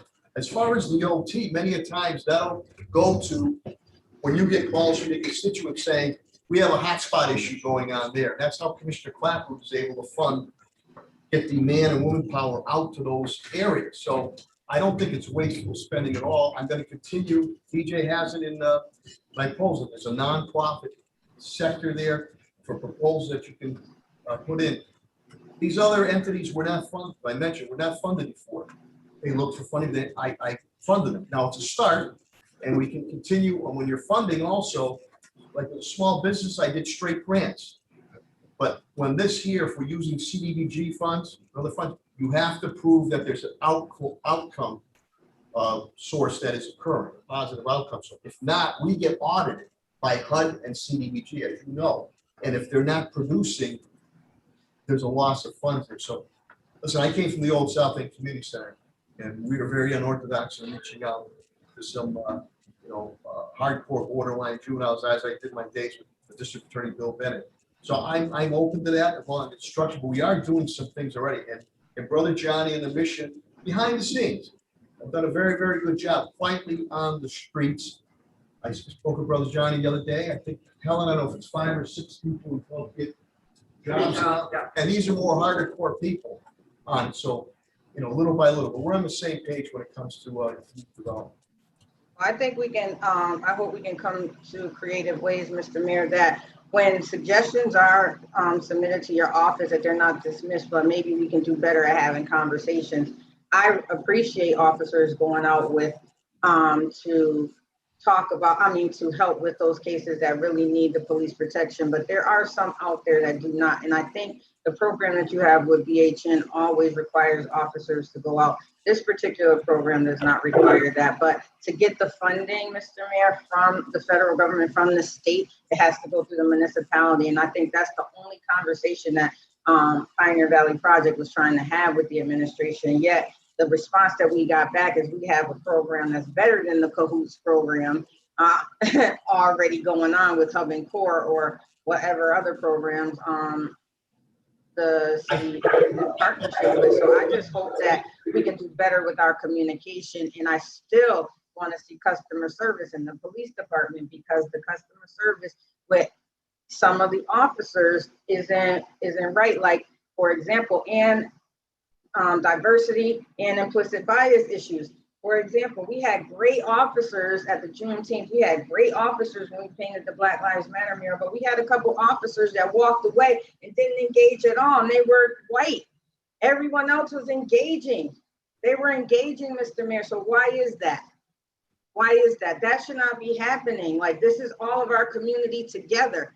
We need to do better together, you know? And we're not going to make strides unless we really get these trainings in place. And I seen implicit bias on the training plan, but it doesn't say how much, how many hours, what are we getting? We need that level of detail to make informed decisions on what to do with the police budget.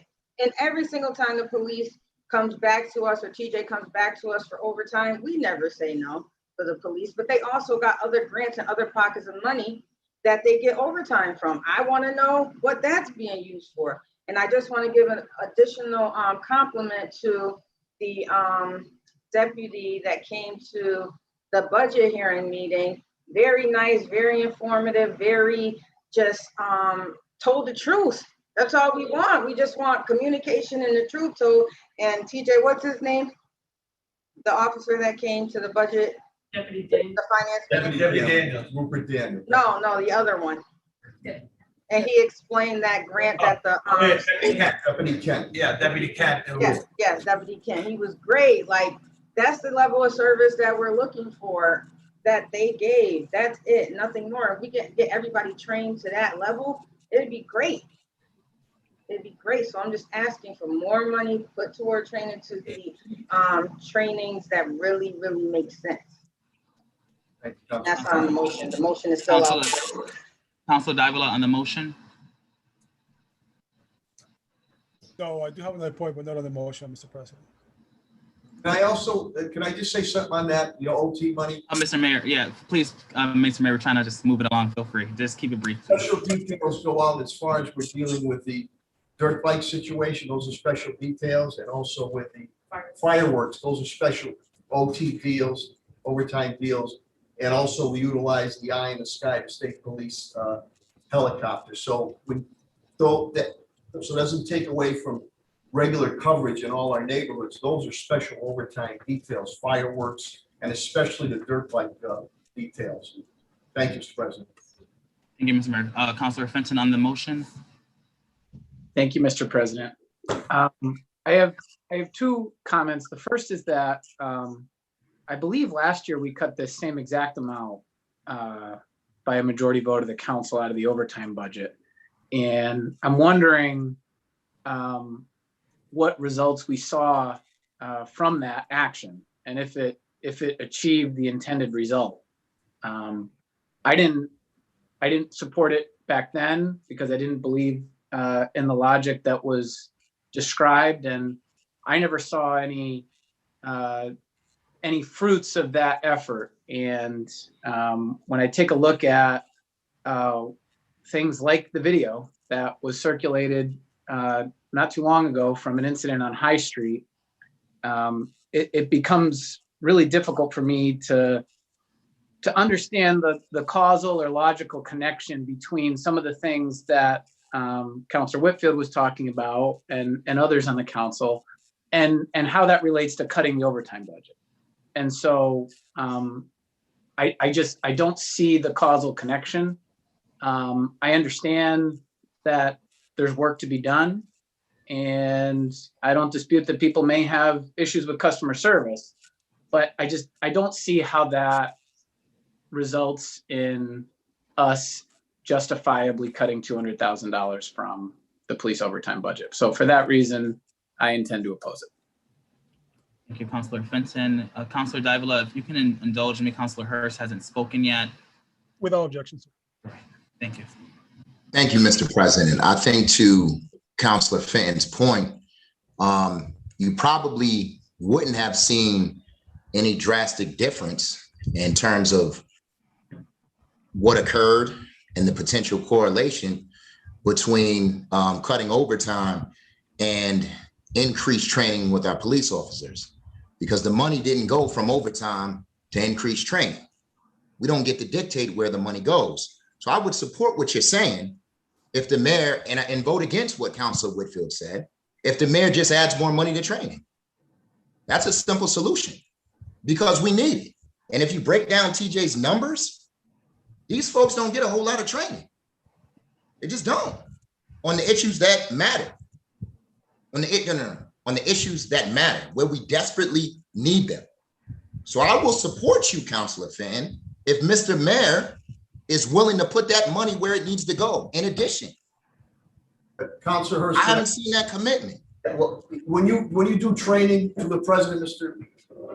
Council President Williams, when you do training, that means you got to take people off the streets, out of our neighborhoods, off the streets to be trained. At that point in time, the commissioner must utilize overtime money to make sure a full complement is out there to make sure our neighborhoods and streets are safe. Pure and simple. Increase both then. Increase both. And I'm all for it and I'll support it. Increase both. And I'll support both the overtime and I'll support both the professional development. Let's not play around with this. This is real.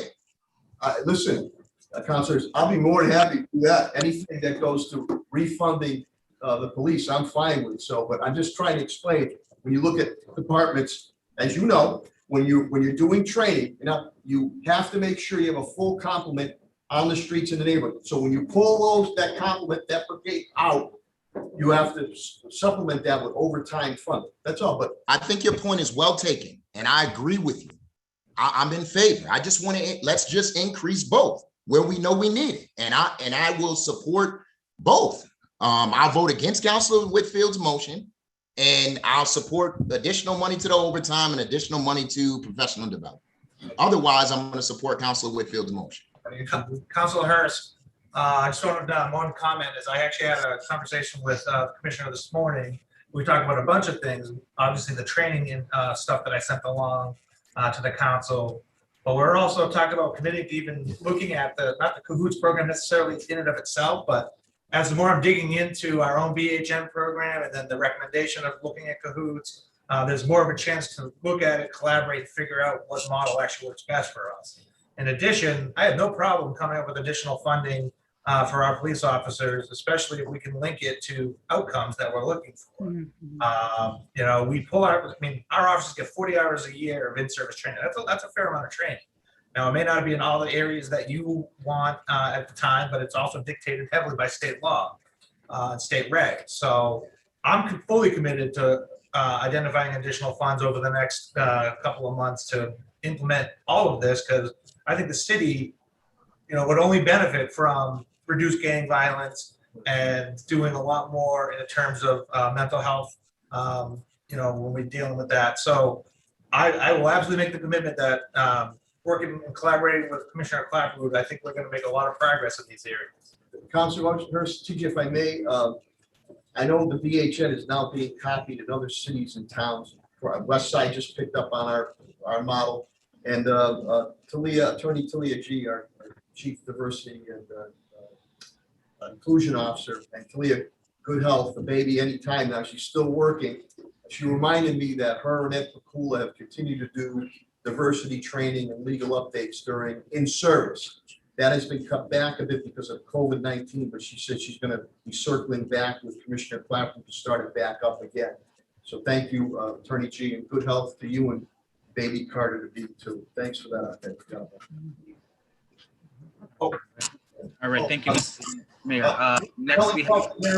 Wanted to make a comment. I just want to answer Councilor Fenton's question around where the 200,000 went. The 200,000 went to the Department of Health and Human Services budget. We funded the racial equity coordinator. We also funded the missions outreach proposal. So that is where that 200,000 got transferred to. I just didn't want you to think it fell into a hole and wasn't utilized for the purposes of what we said when we came to you and asked you to make that transfer. Thank you. Helen, thanks for. Thank you, Commissioner. Thank you. Commissioner. Councilor Davila. Thank you, Mr. President. Let me, before I make my comments, I have to say that I've been saying for a while that I'm very concerned with this summer in Springfield. I think we are going to have a very active summer in the city. If you couple one, the usual nonsense that we have to deal with. Two, the fact that we are a year and a half later, people are now starting to come out and they're going to blow smoke. They're going to, for being isolated for a year and a half. So I do think, and I hope I'm wrong, that we're going to have an extremely active summer. I am very hesitant in cutting anything in the OT budget right now for the police department for that reason, because we are going to have a very active summer. However, I also do agree that we need to continue to give the best training our officers have. So TJ, can you tell me, or Commissioner Clarkwood, what's the average that we spend, what's the budget for training for the officers? How much do we spend on average per officer, if you know that info? So we haven't really broken it down. There's 131,000 budgeted for professional development for our officers, but that's only the stuff that's in the OTTPS. A ton of it is the in-service training where we pull them off the street for 40 hours a year to give them training that's mandated. Right, that's for the whole department, right? Yes, and there's also a lot of free trainings, Victor, that the officers can go to. MPTC training, they offer a lot of free trainings for us, and that's where the overtime budget comes in, because that's where I take officers, and of course you realize that most of the training is on days, so any officer on evenings or midnights has to be replaced so that they can be put on special duties to attend this training. My problem, more so than the money, has been the manpower issue, and it's keeping the streets well manned with officers while letting others go to trainings, and we've been trying to do that. Come July 1, I'm ready to take the last class that graduated, the 31 recruits that graduated in April. I'm ready to put them into the divisions, the 3 squads that we have, to build those up for the summertime to see if we can get through. So any hot spots, any fireworks, any dirt bikes, if should the entertainment district start to pick up again, all that is from the overtime budget. TJ, I think you say that the average OT is 2.3 million. But you usually ask for 1.8. So 1.8 is the ideal number if we're fully staffed. But they historically spend between 2.1 and 2.3 million a year in overtime, based upon us just a lack of ability to get ahead of attrition. Right. So, Mr. Mayor, if I may, sir, and I'm just thinking outside of the box here. To be honest with you, I just thought of this, and I have a proposal. Again, as I mentioned, I am a little hesitant with calling $200,000 on the police budget because it's going to be a very active summer. It already is. Shootings throughout the country, and mass shootings for that matter, are really increasing. So this is what I'm thinking, Mr. Mayor, for your consideration, sir. Can we split the difference between 2.3 that TJ just talked about and 1.8? We split it. We give half of that, or roughly, I'm thinking 240 for OT for the PD, and we give the other 130 something for training on top of what they get. So that way, what you end up having, the way I look at it, Mr. Mayor, is that If we do that, then the police department is going to have 260 for training and 240 for overtime. Actually, 40,000 more than is there now. That's up to you, Mr. Mayor. But I think this way we have the cake and get to eat it too. Well, I gotta make sure that the numbers work. Now, you might increase it by 20 or 30 or $40,000. Is that gonna be enough to supplement what Commissioner Clapton has to pull the officers off the street and put overtime in for the officers? TJ, if it financially works, and also, and I hope we can continue to knock down any uptick. Does it work on a training segment, just as important, does it work on upticks on hotspots? So, Mr. President, to Councilor Davila's question, so I haven't even had a chance to run this by the commissioner yet, but there's a grant that's due at the end of July. That's for $138,000 that can be dedicated solely to training. And we can, so what I'm trying to bring to the police department is a level of strategic budgeting, because there's a number of sources all over the place between grants and everything else that I'm happy to sit down and figure out all the needs and then figure out the funding. Because between the JAG grant that's out there, we can do it for technology, but I can find capital money for that. We can do it for training. I know, Commissioner, I haven't talked to you about it yet, but let us know what it is we need. If we all agree, I can figure out a way to fund it. I guess is the point that I can make. When do you expect this grant to come through? Excuse me? When do you expect that grant to come through for 138? We're going to apply for it for the end of July.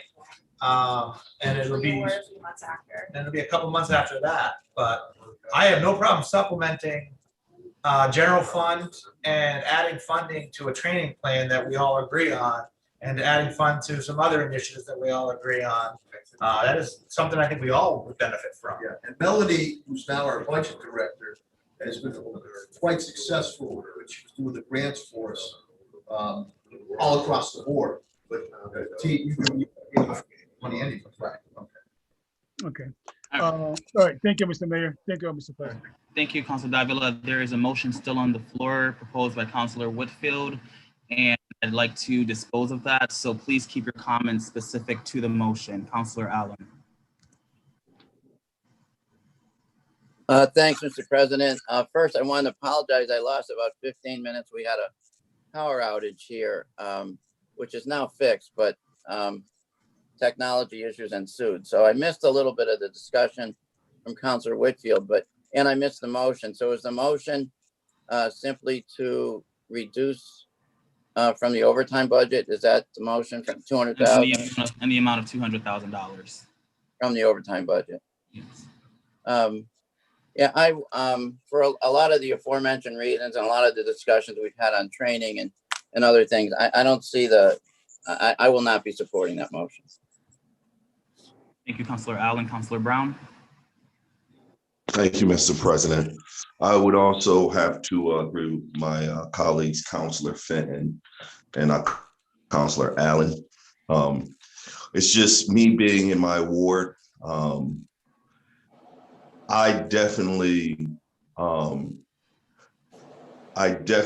believe that the police need more resources in order to combat the fireworks are coming. The motorcycles are already here. These are resources. We do not have enough resources for our policemen. We know that. And it's not going to get any easier when we start taking money from them. I'm a firm supporter on public safety, and I believe that my constituents in Ward 4 have to be safe. I talk with BHN and they work with my office regularly. They do an excellent job. And I know that I just talked to them today, and they're more than willing to collaborate with any institution out there. They're staffed, they're funded. Why blow up a program and an institution that's already established and has the infrastructure, and they're willing to work with any other institution out there in collaborating. And I believe they do a great job. So to cut funding from the police, I believe it's like saying, hey, you know what? The fireworks are coming, guys, but we're going to cut some funding. Thank you, Mr. President. All right, thank you, Councilor Brown. Councilor Whitfield. So I got a couple of things to address. First, I was going to address what Commissioner Colton Harris already addressed by saying that the money did not go to waste. It did go to the Office of Racial Equity. I think that's the title. And I'm actually in the process of working with Talia G and Chris Mary on some things that we can do in the communities that's most impacted. And I guess people wouldn't know what's going on if you're not directly impacted, if you're not there, if the lives of the people that are being lost are your friends' kids, if your friends are coming to you for help all the time and you don't know what to do. But I know that there's outreach efforts that can be done that is not being done with the overtime money. I know it's not happening. I know training needs to be done on how to handle people in the Black and brown community that's not being done. So let me give you guys a little bit of statistics on what's happening when we didn't cut the police overtime budget. In 2017, there was 16 deaths to gun violence. And then in 2018, that number went up to 19. And then in 2019, that number went up to 20 deaths. And so not cutting the police overtime budget didn't have a huge impact either. And so if we put more money to outreach and preventative service, maybe there will be a dent that you can see. But as of right now, it's not happening, because sometimes when you go into these communities and you look at everybody as a gangbanger and a thug without the appropriate implicit bias training, without the appropriate diversity training, then that is how you think, because that is what has been ingrained in the police department for years, and it needs to change. And so when you say the fireworks are coming, they're already here. But maybe some folks don't get to feel the fireworks because they're not the ones that's acting on it. They're not the ones that's out there fielding the questions, dealing with the moms losing the kids, dealing with unsolved homicides, dealing with the day-to-day that the gun violence, the implicit bias, the racism, it's racist acts happening out here. We are not going to sugarcoat it, and we are not going to brush it under the rug, and we are not going to say the police overtime budget is solving these issues, because they're not. Gun violence has went up. It's went up. It continues to go up. And what is the police overtime doing to help that? And if you can explain that to me, and then I will drop this motion, because at present it's not happening. Yes, fireworks are gonna happen. They happened last year. Did the police overtime solve that issue? Did they go down? Did they stop? No, they didn't. The fireworks were terrorizing my granddaughter, terrorizing her. You know what helped? The ordinance that was put in place to give them the tools that they needed to really combat the fireworks in the community. And so when you say nothing is being done, nothing has happened, you wouldn't know. You wouldn't know. Ask what's happening. Gun violence is going up. Kids are dying even more. More. I'd have to say. I'm sorry, Mr. President. I'm sorry. When there was the police overtime, the crime, the numbers of death went up. And that's what I'm trying to get to. You know, if we fund them both, I'm happy. I will drop the motion. I will work with TJ. I will work with the mayor. I'm willing to work with anyone. But we got to get to a point where we get the education to stop calling these boys out here in the street thugs and gang members, because they're not all thugs and gang members, okay? They're my nephews. They're my friends' kids. And we need this training to happen. And so when you feel the pain that I feel every single week, then tell me the overtime budget don't need to be cut. And more outreach doesn't need to be going to these families, because it does. And if you don't support it, I'm fine. I respect my colleagues and I respect your opinion, but the motion still stands as it is, unless we come to a solution that's going to help everybody. Thank you, Councilor Whitfield. We've taken off nearly Mr. Mayor, yes. 300 guns, 300 illegal firearms in the last year and a half with the audit. And we try to balance with people that need help. The other thing is, and I hear from those families that'll say to me, why is he or she on the street, bracelets and monitors, still committing crimes? This is just for that 1 or 2% of the repeat violent criminal offenders. Almost 300 guns taken off the streets. And when I go out into the neighborhoods, doesn't matter what creed, color, background, they'll say to me, Mayor, Dominic, Sarno, we want public safety, we want quality of life. Why is this individual out on the street. Black, white, Irish, town doesn't matter to me. When we helped, we worked with the police on it. I'm gonna go back to, and we did the fireworks ordinance, working with Councilor Davila, working with Councilor Ramos, the dirt bike ordinance also. And I continue to sponsor the bail legislation for the courts, for those hardcore criminals, because no matter what background you come from, you don't want to see these individuals back on the street, especially with bracelets and monitors, still perpetuating these gun crimes. Overall crime in the city of Springfield is down about 6, 7, 8%. You know what's up? And Councilor Whitfield's absolutely right. Felony assaults, gun assaults. But how many times you read in our reports or on the media that are dedicated and brave men and women in blue are arresting these individuals time after time after time again, and the courts just continue to let them out. On addiction or mental health issues, Tracy, I'm with you. That has to be dealt with differently. But we have this 1 or 2% that are repeat violent offenders that just continue to perpetuate these crimes. And we have tried to reach out unorthodoxly with the mission with Brother John and other programs. But Juanita Baxter will say that to me. Francina Brown will say that to me about why are some of these people back on the streets. So it's got to be a balanced approach. It does have to be a balance, and I agree with you, Mr. Mayor. I agree with you 100%. But you take those 300 guns off the street, and they're back on the street tomorrow. And I'm just keeping it real with you, Mr. Mayor. They're back on the street tomorrow. And I agree with you. I agree with you that you know, it has to be more than one way to combat an issue. So public safety can come in different forms, Mr. Mayor. And if we're willing to sit down and have the discussion, then let's do that. If we're really ready to put money, millions of dollars, like you do the opioid crisis, because every single time I talk about gun violence, I got to hear something about the opioid crisis. The opioid crisis has been around for years, but when it was targeting the Black and brown community, nothing was being done. Gun violence is right in the Black and brown community, but if it moves, then something is going to be done. We're not going to let it get to that level, and I'm going to continue to fight for it over and over and over again so we can combat it now. Thank you, Councilor Whitfield. There is still a motion on the floor. Councilor Ramos, followed by Councilor Davila, followed by Councilor Gomez. On this motion, Mr. President, just have a few things that I wanted to add to this discussion. First of all, Mr. President, Mr. Mayor, and Madam Commissioner, and everyone who is in attendance at this meeting, please know that I support and appreciate the men and women of the Springfield Police Department, and I wholeheartedly appreciate all of the hard work.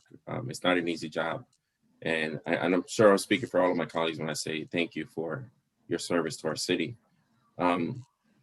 And I commend the responding officers.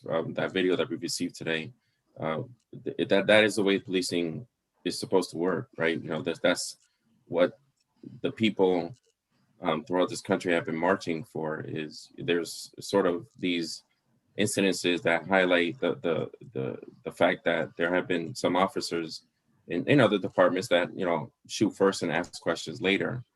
Our officers didn't do that, and they showed restraint. And that is, you know, exactly the way that it's supposed to be. Let's save a life, right? So, you know, they were they responded well to that incident and deserve to be commended. For the record, I am not one of those defund the police people. The idea of defunding the police is one of the stupidest ideas I've ever heard. This idea that we need to abolish the police. It's the stupidest idea I've ever heard. I support our police. We know that they are necessary.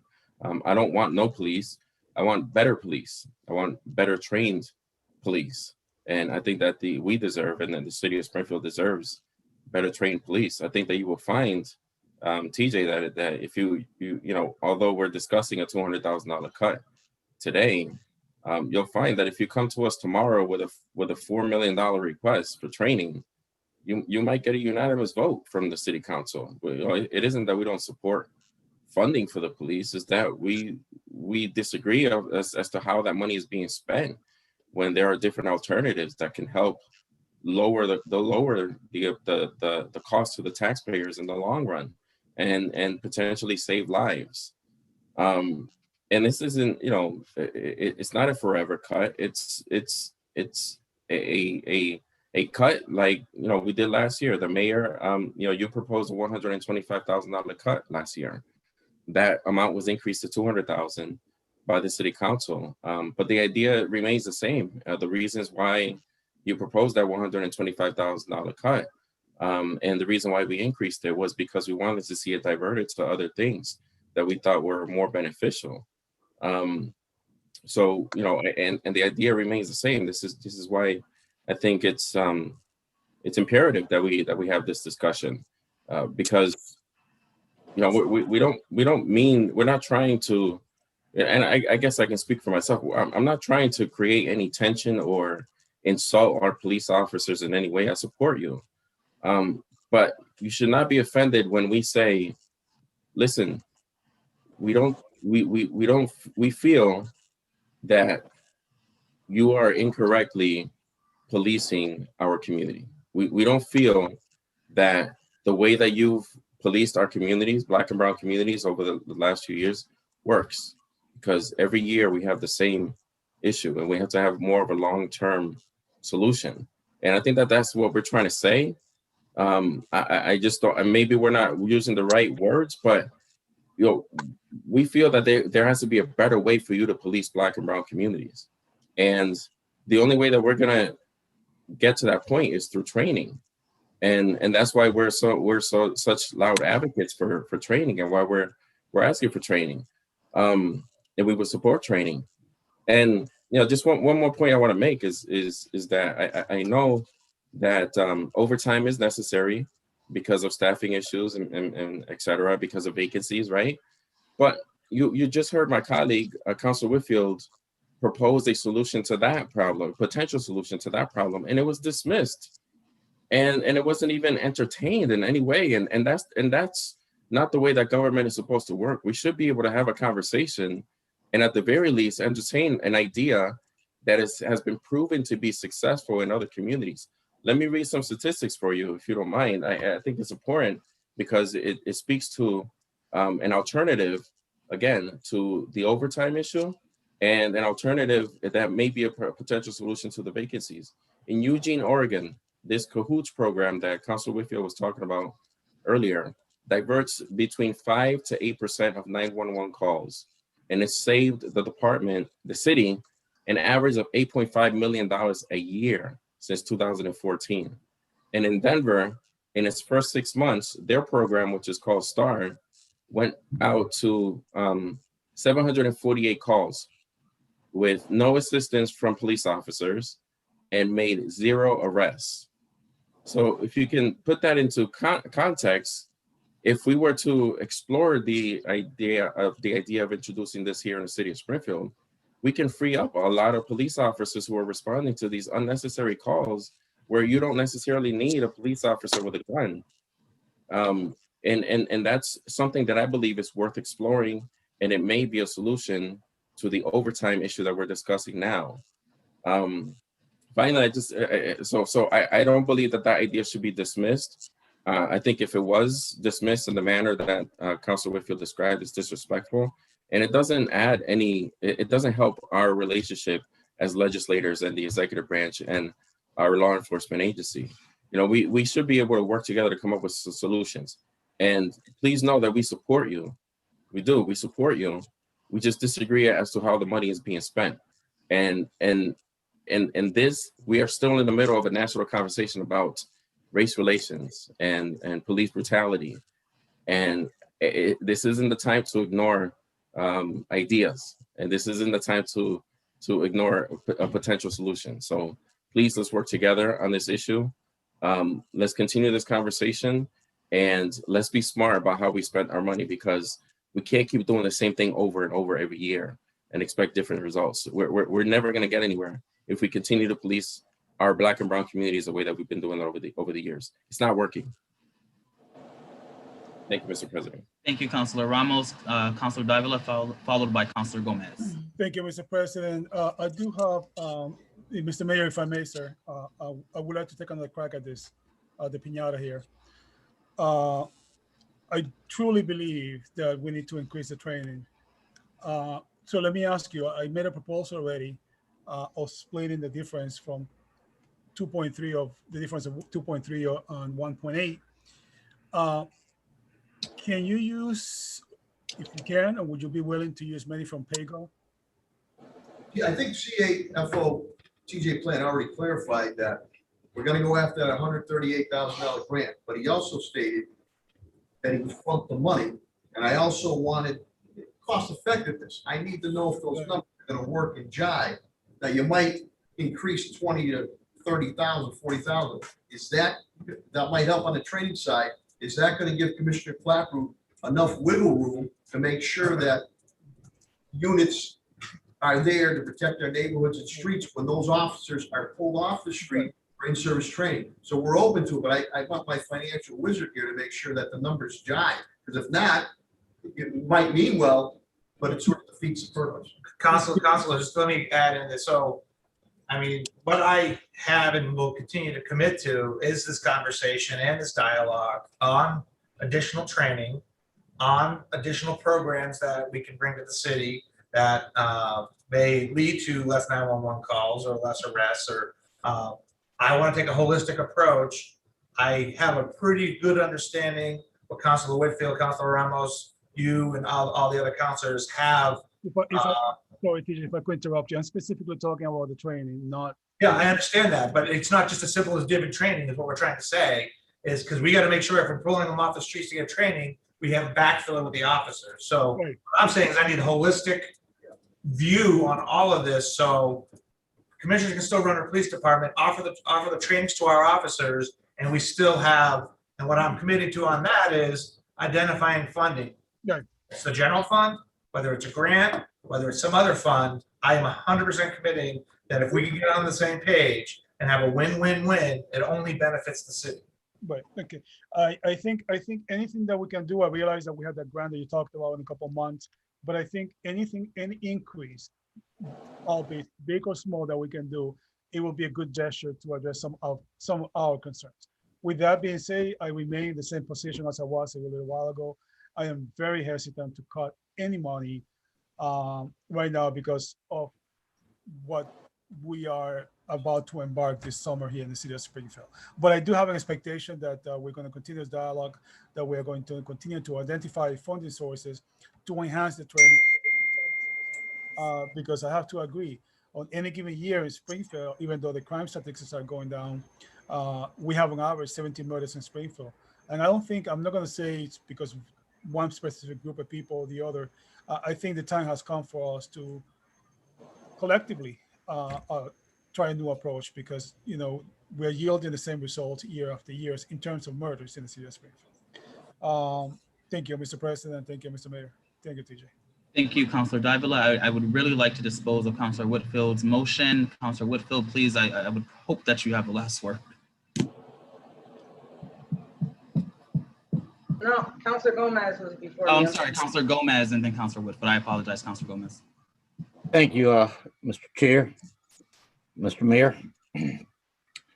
There's 3 issues that I see here, and all of them are very positive to curb what is happening in the city.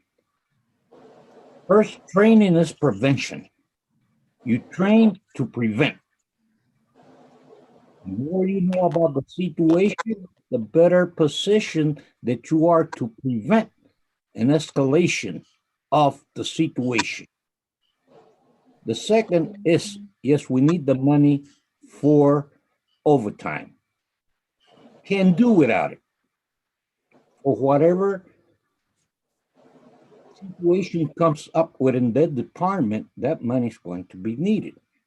And then we need that other pot of money to train the community, which is what Councilor Whitfield is talking about, outreaching into the community to train our community.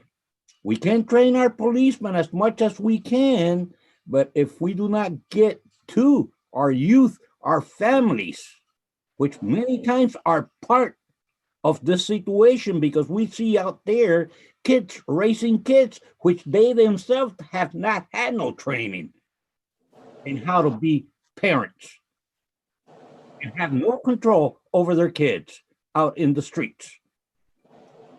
So we need to look at a pile of money that we can get to the communities. I saw a program that the New York Citizens Council just opened up for the 22 young men and women that I went to talk to when the first day they opened up.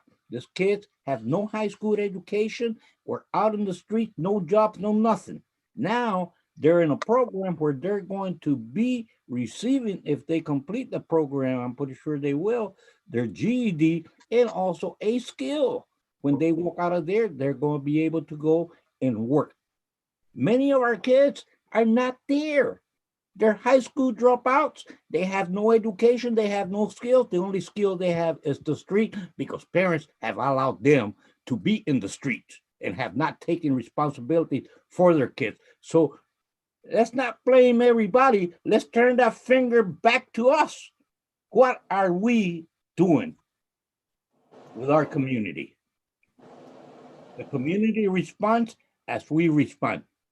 If we don't respond to the community, they're going to respond negative. So I say that we should create those 3 pools, get Councilor Westfield the money that she's requesting for that outreach that we definitely need, and let's get some more dollars out there for the training and the overtime so we can tackle the situation. Thank you.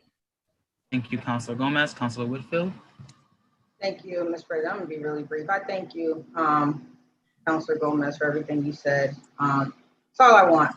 And I trust that the mayor and TJ will have a conversation to get the funding in all the pockets that we need. I've never voted against overtime in the police department, never when you come to us.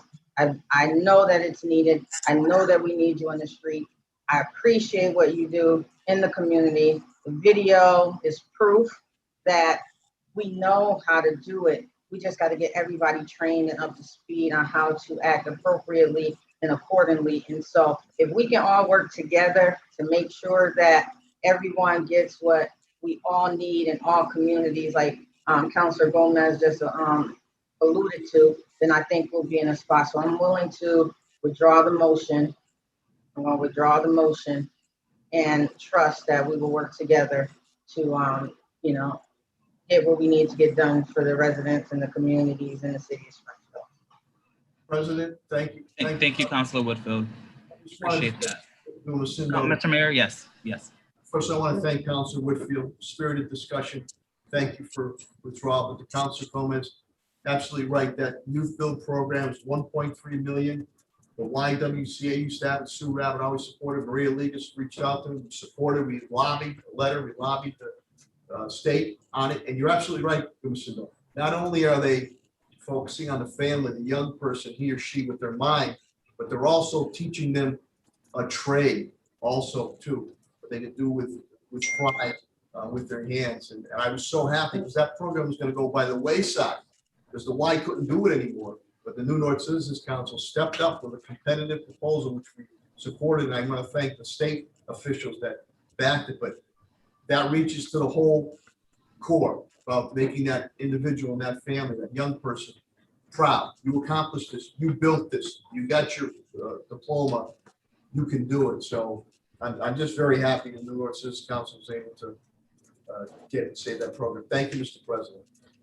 Thank you, Mr. Mayor. Are there any other questions at this time from the council?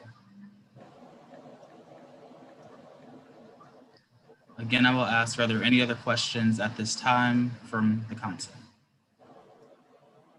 All right, seeing none. Is that okay? Seeing none, at this time, I will entertain a motion to approve the order and appropriation. So moved. Councilor Williams. Yes, Councilor first. Before you do that, go ahead. I'll defer to Councilor Ramos. Councilor Ramos? Mr. President, did we dispose of the motion? Is that where we're going with this? Yes, Councilor Whitfield withdrew her motion. Okay. Oh, okay. So I have another matter to address, but I'll go after Councilor Hurst. Nope, I'll defer. Mr. Ramos, you have the floor. Okay, thank you, Mr. President. just one matter that I wanted to address. I like I said, this is a strong budget. I'm encouraged by the no layoffs. I'm encouraged by the professional development, the fully funding of the police body cameras, and everything else that is in this budget, and especially in these difficult times. I do have an issue with one matter that is in this budget. It's the same one that was in last year's budget, in which the city council objected. It is the funding of the $800 or so $1,000 for the shooting range for the Springfield Police Department through the Facilities Department. We excuse me, had an extensive conversation about this last year, and everything that was said remains the same. There have been no changes from last year. It was a bad idea then, and it continues to be a bad idea. The timing is not great. I think at the very least, we can all agree that, when we're talking about police reform and we're having a national conversation about police reform, and we continue to have requests from community members and inquiries from community members as to what we're doing to address police reform, I think it's embarrassing that the only thing that we can say to our community is that the biggest expense that has occurred since the George Floyd incident related to the police department is the fact that we funded a $20 million shooting range. I think that's offensive, and I don't think that it makes any sense when we're talking about police reform. So, that's number one. Number two, I'm not certain how much financial sense this makes for the city. And I know that we've had this conversation again extensively, but when you break down the numbers and you look back as to, how much this facility costs, Smith & Wesson sold the facility in, I believe it was May of 2019 for $740,500. And less than a year later, that new owner turned around and leased 299 Page Boulevard to the Springfield Police Department, or the city of Springfield, for almost $20 million. We're paying more for 1 year, for the use of 1 year for this facility than they paid altogether for the facility. So, I think that I don't believe that the tax voters of the city of Springfield will support this. I can almost guarantee that if this were made into a ballot question, that if this were put into a ballot question, because it didn't go before the city council, it wasn't approved by the city council, and it was just a decision that was made by the administration with really no legislative input and no public input. If this were a ballot question, I can almost guarantee that it wouldn't pass. The majority of the voters would not support $20 million for this facility, considering what it costs the original owner. So, and then you combine that with the fact that we are still in the process of advocating for a new police station, and we could potentially have a new police station before the 20-year lease is up. And that I'm pretty certain that we're going to try to include a shooting range in the new facility that we build. So then what happens then? There's sort of it's sort of a waste of money when you think about it. So I mean, I just think we're paying too much. I don't think that it makes sense. I don't want to. I don't want to propose this as an anti-police issue. It's really not. I think, again, I made it very clear earlier where I stand when it comes to our police officers, and I made it very clear where I stand in terms of supporting the needs of our police department. But I think it's important for us to address the fact that we're overspending for this facility. And again, we can agree to disagree. I'm not insulting anyone. I'm not going to hold grudges against anyone who supports this matter. I'm not going to hold grudges against anyone who disagrees with me. I just don't believe that this makes sense for the city. This doesn't make sense for the taxpayers. And I truly believe that if the taxpayers were to weigh in, they would agree with me and say, this is just too much. So, Mr. President, I at the appropriate time, I do want to make a motion to cut. I believe it was $800. It was can't remember the exact amount. I believe it was $840,000 for the facility, under the facilities budget. If anyone can clarify how much that amount is, that I would put that in the form of a motion, Mr. President. Great. There is a motion on the floor by Councilor Ramos to cut. TJ, can you please give me that precise number? Yes, go. Bear with me 1 second. Okay.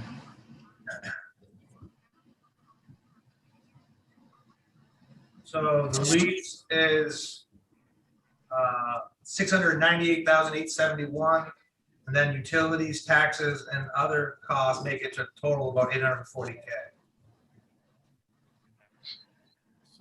So there's a motion on the floor.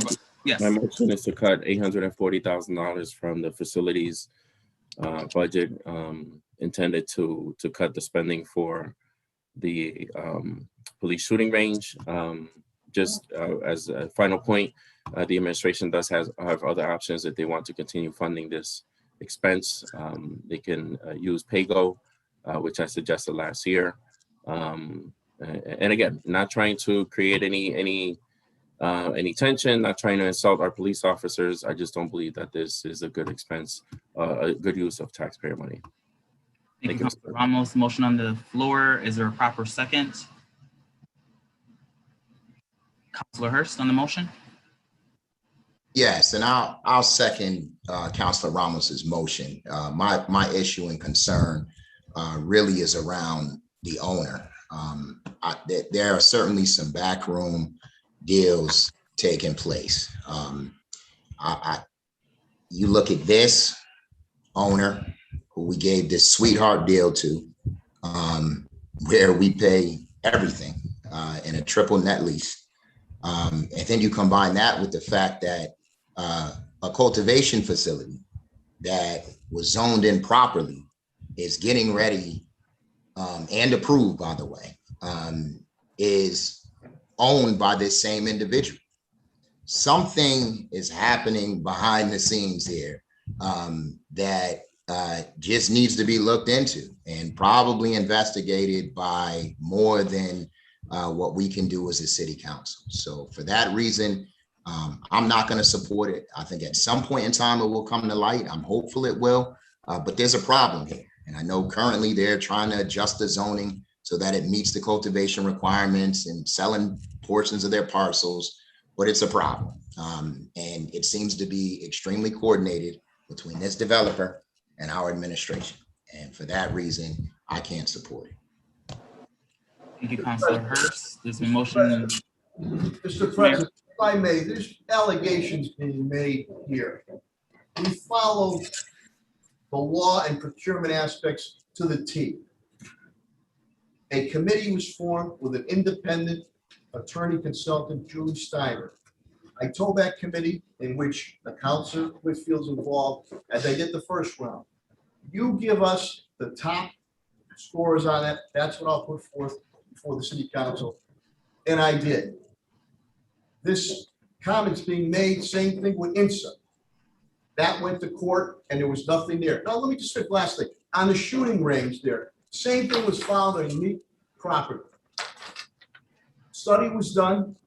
And of all times when you say about training, this training, extensive training, helped that individual who could potentially on High Street, who could have potentially hurt or killed residents and our police officers. The restraint that was shown, where do you think that comes from? And as far as the new police headquarters being built, that could be some road down the road. But to make these allegations, when we've been cleared legally, procurement-wise, that everything was followed to a T, I take offense to that. And I just gotta say, just please, councilors and Mr. Mayor, that item is not before us this evening. We are speaking about the facilities budget at this current time, and the shooting range. So I just would ask that future conversations stick to that. Councilor Whitfield. Yeah. I know. I know. It's difficult. It's difficult. I understand the correlation that Councilor Hurst made, and he invoked Mr. Mayor's name, so I wanted to give him a chance to respond. But I would just ask that we stick to the item before us today, please.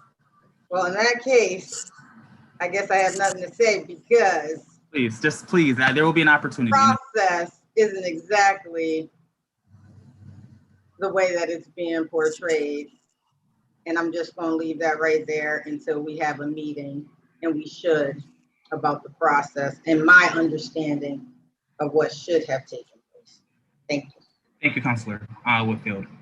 All right, there was a motion on the floor, which has been properly seconded by Councilor Hurst. Is there any, I'm sorry, motorcycles are behind me. Is there any discussion on the motion still? Councilor Brown. Thank you, Mr. President. I just, I always will still have to reiterate the fact from being raised by a well-respected police captain, Captain Larry Brown, to just know that the resources, we need those resources. Just strategically, when you want to combat gun violence in any way, to say you want to cut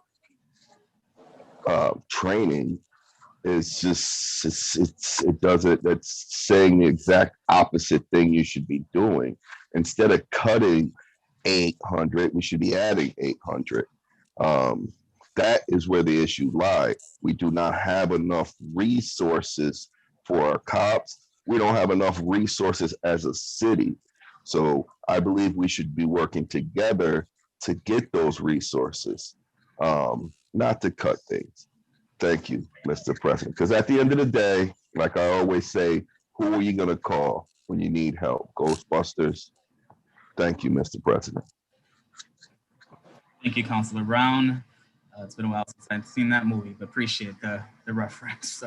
If there's no further discussion on the motion at this time, Madam Clerk, can you please call the roll on the proposed cut? On the motion to cut $840,000 from the facilities budget that's been earmarked for the police shooting range, Councilor Edwards? No. No. Councilor Letterman? No. No. Councilor Gomez? No. No. Councilor Allen? No. No. Councilor Kern? No. No. Councilor Whitfield? No. No. Councilor Ramos? Yes. Yes. Councilor Brown? No. No. Councilor Walsh? No. No. Councilor Davila? No. No. Councilor Fenton? No. No. Councilor Hurst? Yes. Yes. Councilor Williams? No, the proposed cut fails. Is there any further discussion at this time? Quick, I would like to say something. Yes, I'm having a little trouble with my screen here. And so I would like to propose a cut of $640.22 from the other supplies line item of the police department. And the reason why I'd like to do that is because this weekend, we had an amazing flag raising with a couple of hundred people present this past Friday for Juneteenth. We showed a movie in the park, which was mentioned. Families came out to enjoy it free of charge. We invested in Black businesses by giving them an opportunity to be a part of the event and showcase their goods. We also gave away free food, popcorn, and water. On Saturday, we held the Juneteenth Jubilee, where a number of individuals who are present here today were present at, where PAMUSA sponsored free walking tours of the Underground Railroad. We had a DJ, music, and fed over 300 people who were able to celebrate and enjoy this now federal, state, and municipal holiday free of charge. The city of Springfield sponsored shirts. Kudos to the mayor, as well as TJ. We appreciate your efforts, and I'm sure you did a variety of other things to help make the event a success. Parks Department paid a number of their employees overtime to help set up and break down, along with sponsoring signs and paying for awards to be made to honor the community. The DPW probably was my fault, came in at the last minute and was able to block off the road for us. And the health commissioner organized a vaccination clinic where I'm sure she had to make sure she had the resources to pay individuals who are working the clinic. All free, donated, and we are greatly appreciative of that. All of these individuals, Mr. President, along with the other businesses, either donated their time and resources to make this event successful. And our own police department, like Councilor Whitfield mentioned, decided that they would charge for this detail. When she called me, I was dismayed, to say the least. And not only did they charge us, like she mentioned earlier, they nagged us for the money, as though we weren't good. Now, don't get me wrong. The police officers who did the detail were phenomenal. I too appreciate Deputy Daniels for joining us. But come on, we all know police details are donated regularly. No, they're not.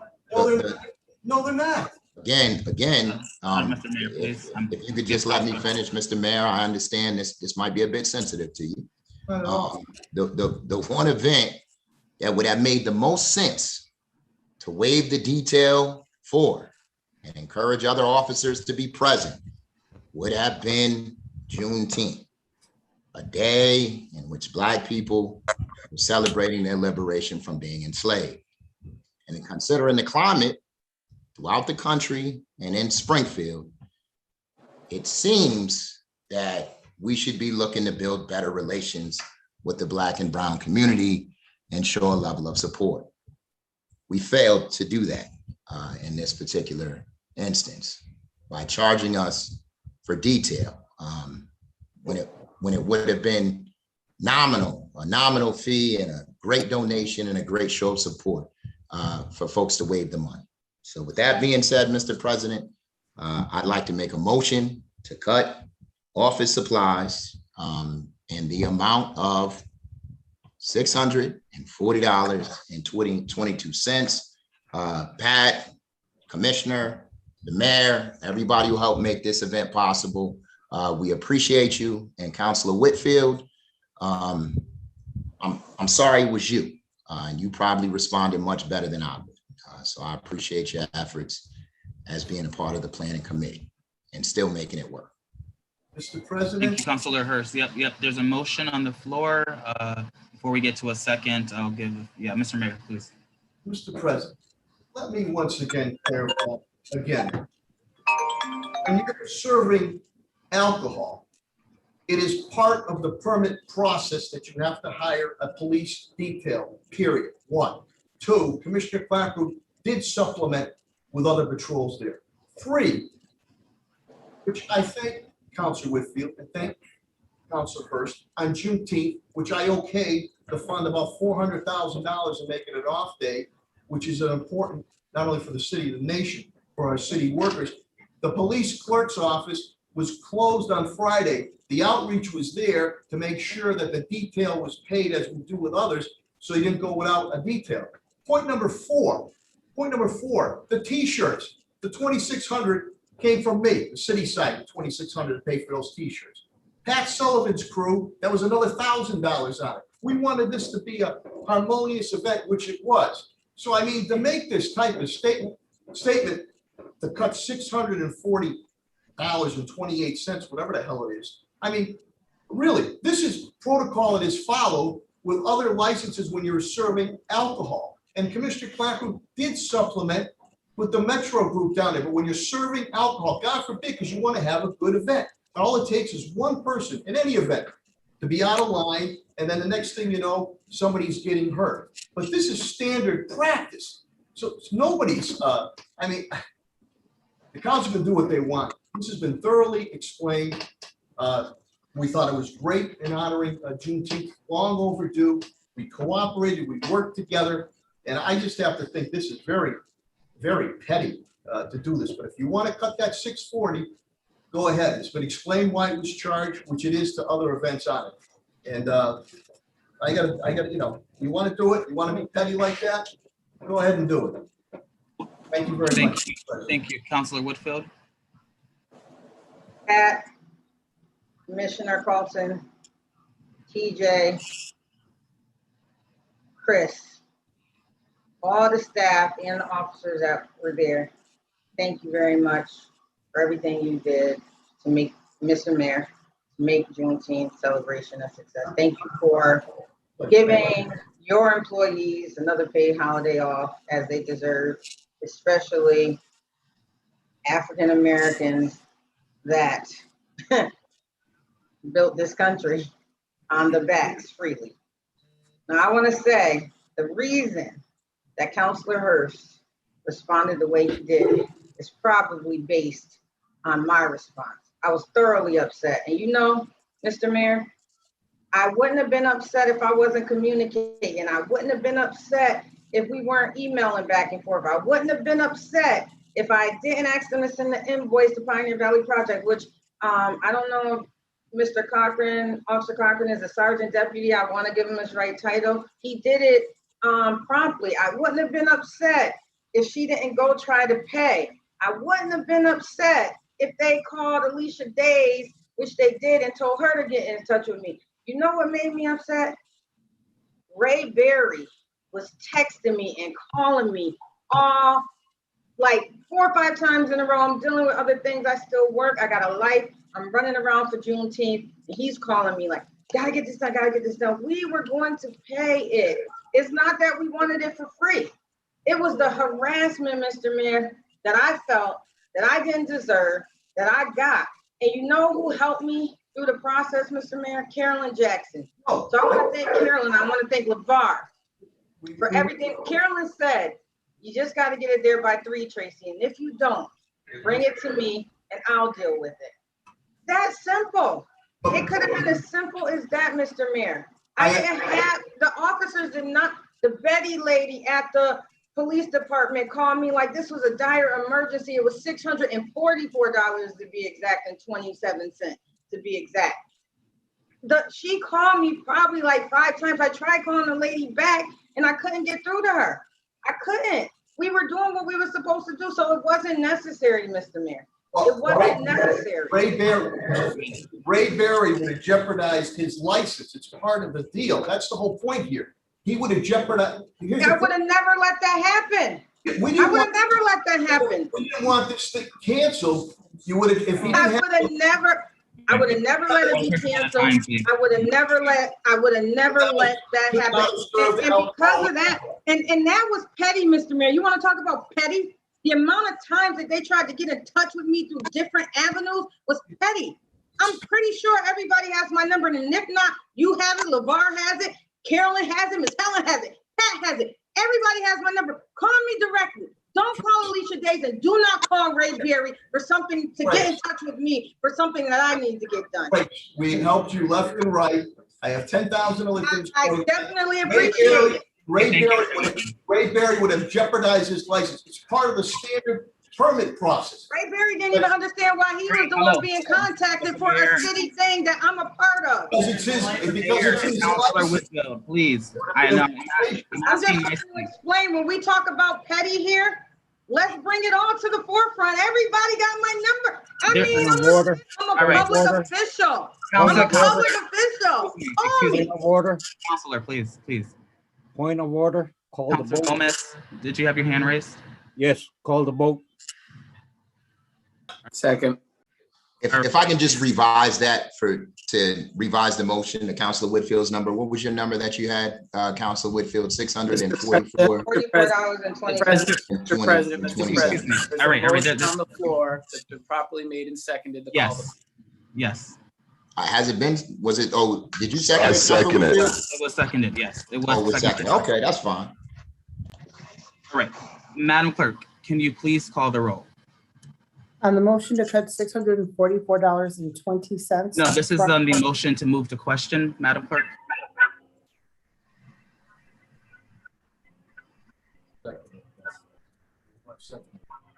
Madam I Clerk, don't this think is there's any more discussion. What question are we moving? Councilor Gomez wanted to end discussion. It was properly second.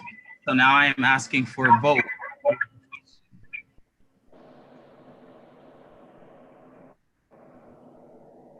So, Counselor, Yes. so this is on the motion to end discussion and move to a vote? And it was seconded by Counselor Brown?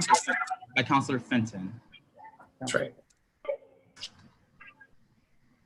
Counselor Edwards on the motion?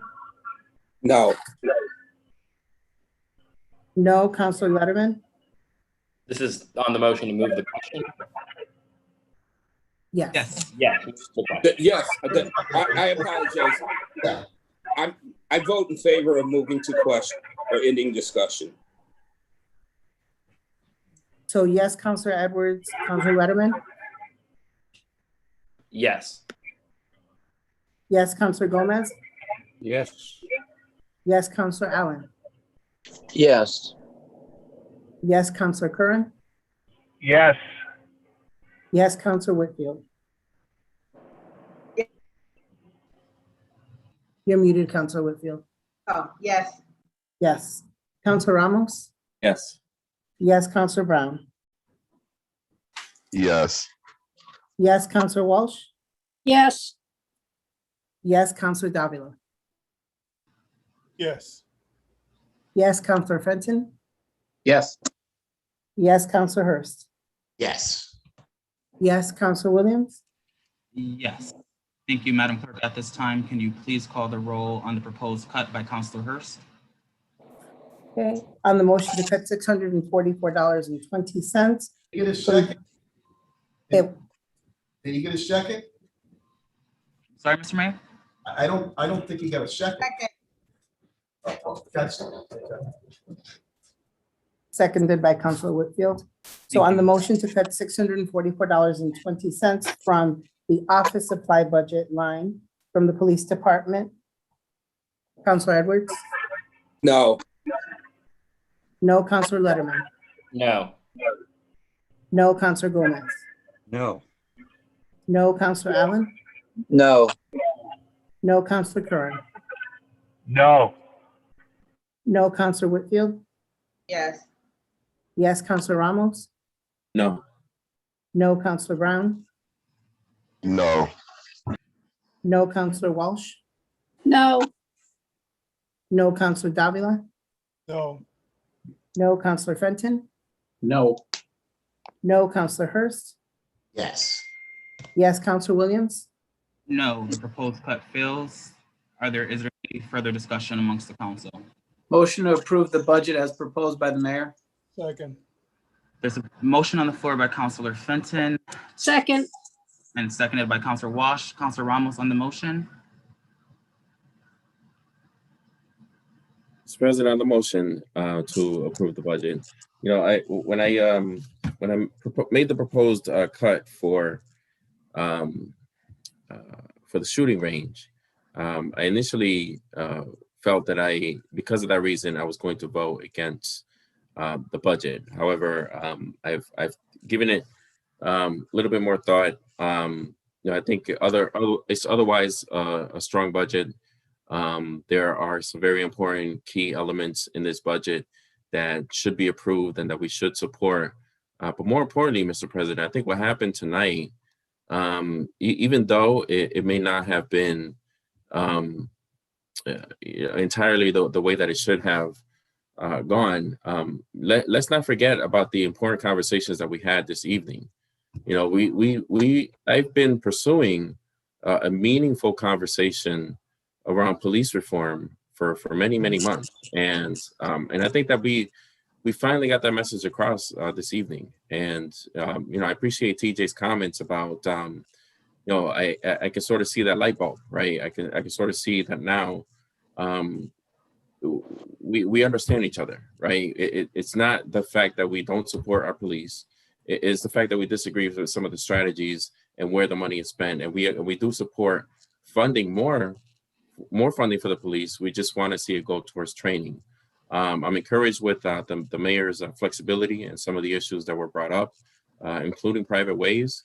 And I am optimistic that we're going to be able to continue these conversations after this evening. And for those reasons, Mr. President, and because we were able to have these meaningful discussions, it gives me a lot of hope that we're going to be able to address some of the most pressing issues that we have going on in our city.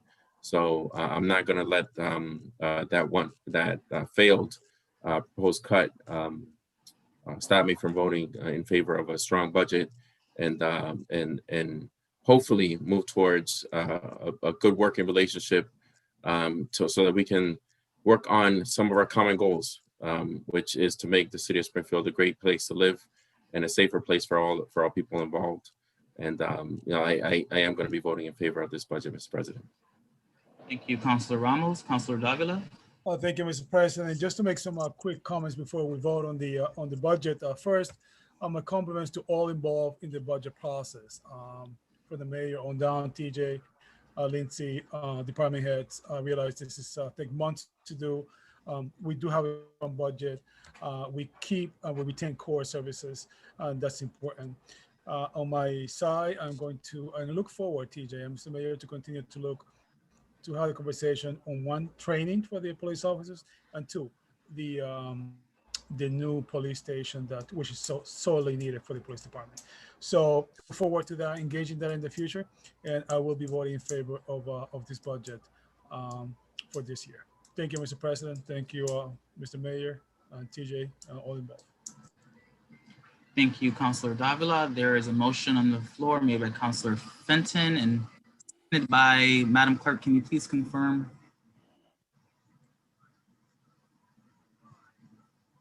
I'm not sure who seconded it.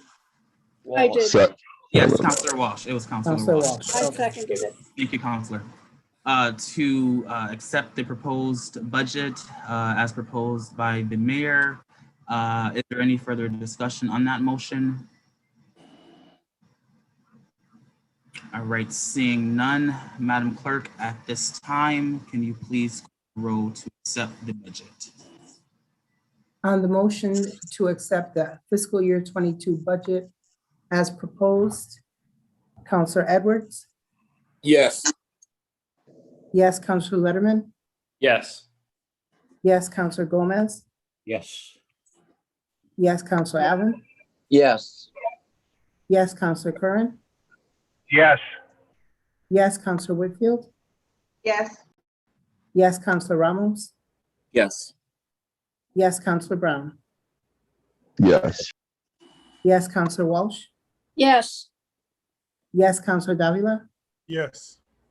Yes, Councilor Fenton? Yes. Yes, Councilor Hurst? Yes. Yes, Councilor Williams? Yes, the proposed budget has been approved. Thank you. Thank you, councilors. Thank you for the spirited discussion. Thank you. Thank Good you. job. Good job, everybody. Thank you. Madam Clerk, can you please call the next item on the agenda?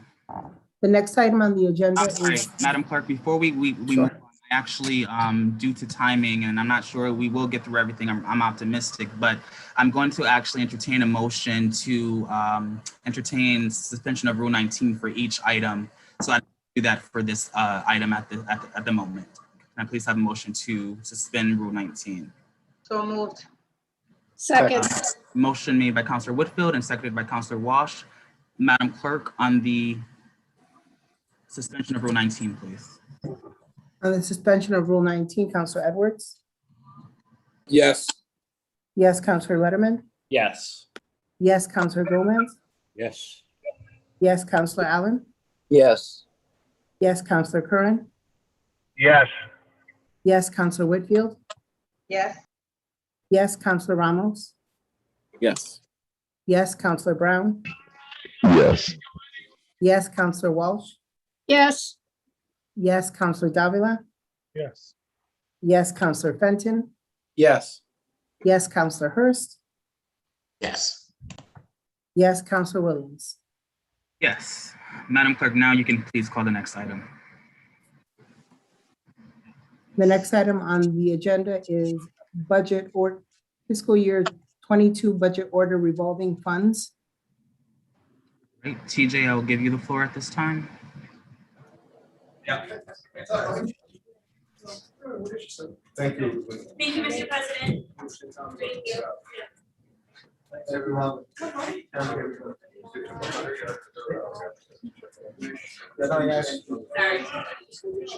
Nobody sticks around for this stuff. This is the important stuff.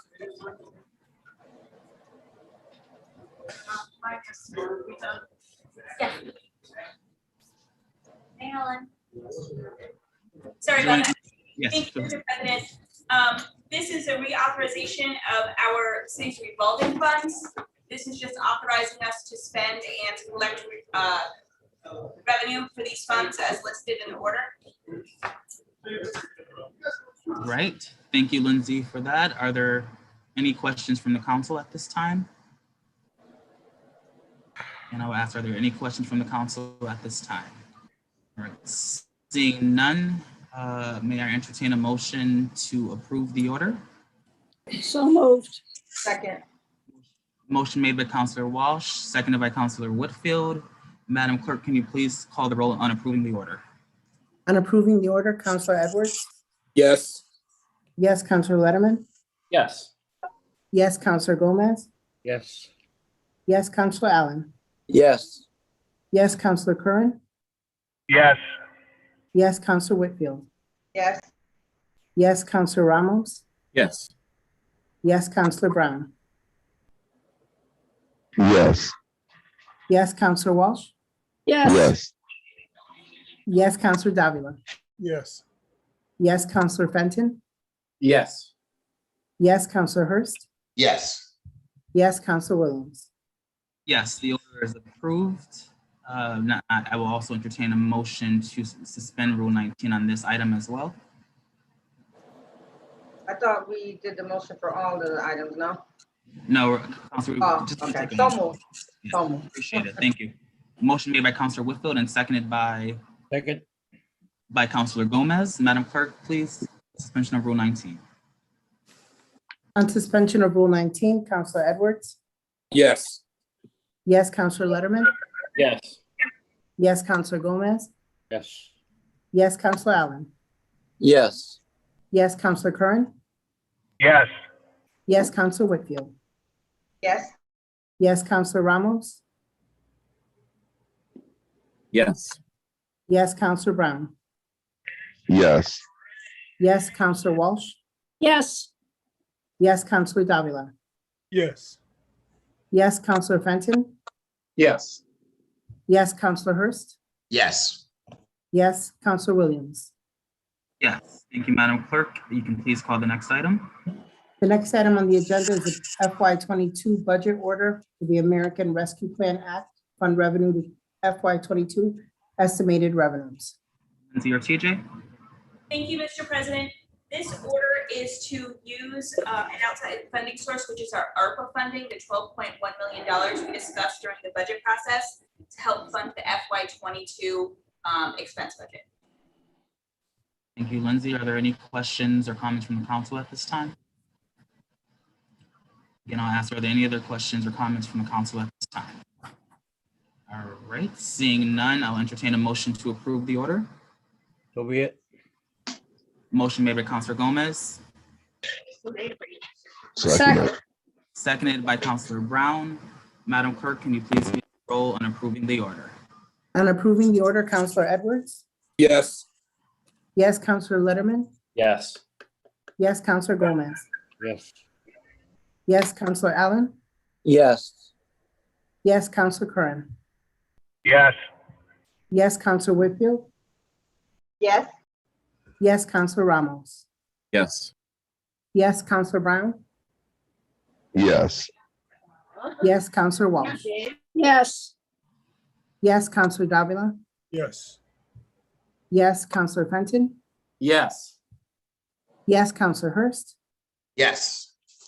Yes, Counselor Williams. Yes, the order is approved. Can I also please have a motion to suspend Rule 19? Make a motion to suspend Rule 19. Motion made by Councilor Whitfield, Second. seconded by Councilor Brown. Madam Clerk, on suspending Rule 19. On suspending Rule 19, Counselor Edwards? Yes. Yes, Counselor Letterman? Yes. Yes, Counselor Gomez? Yes. Yes, Counselor Allen? Yes. Yes, Counselor Curran? Yes. Yes, Counselor Whitfield? Yes. Yes, Counselor Ramos? Yes. Yes, Counselor Brown? Yes. Yes, Counselor Walsh? yes, Yes, Counselor Davila? Yes. Yes, Counselor Fenton? Yes. Yes, Counselor Hurst? Yes. Yes, Counselor Williams? Yes, and Madam Clerk, the final item tonight. The final item on the agenda is the FY '22 budget order for the enterprise fund. Teacher Lindsay. Thank you, Mr. President. Yes, this is the order for the enterprise fund for the trash fund. It allows the trash budget to move forward. All right, thank you, Lindsay. Are there any questions from the council at this time? Again, I will ask Councilor Fenton. Thank you, Mr. President. I just want to thank our new clerk for doing a terrific job tonight. Welcome aboard and terrific job. Thank you, Councilor Fenton. Are there any other questions or comments at this time from the council? All right, seeing none, Madam Clerk, can you please call the roll to accept the order? In accepting the FY '22 budget order for the enterprise fund, Counselor Edwards? Yes. Yes, Counselor Letterman? Yes. Yes, Counselor Gomez? Yes. Yes, Counselor Allen? Yes. Yes, Counselor Curran? Yes. Yes, Counselor Whitfield? Gladys, I 100% agree with Counselor Fenton, and yes. Thank you. Yes, Counselor Ramos? Yes. Yes, Counselor Brown? Yes. Yes, Counselor Walsh? yes, Yes, Counselor Davila? Yes. Yes, Counselor Fenton? Yes. Yes, Counselor Hurst? Yes. Yes, Counselor Williams?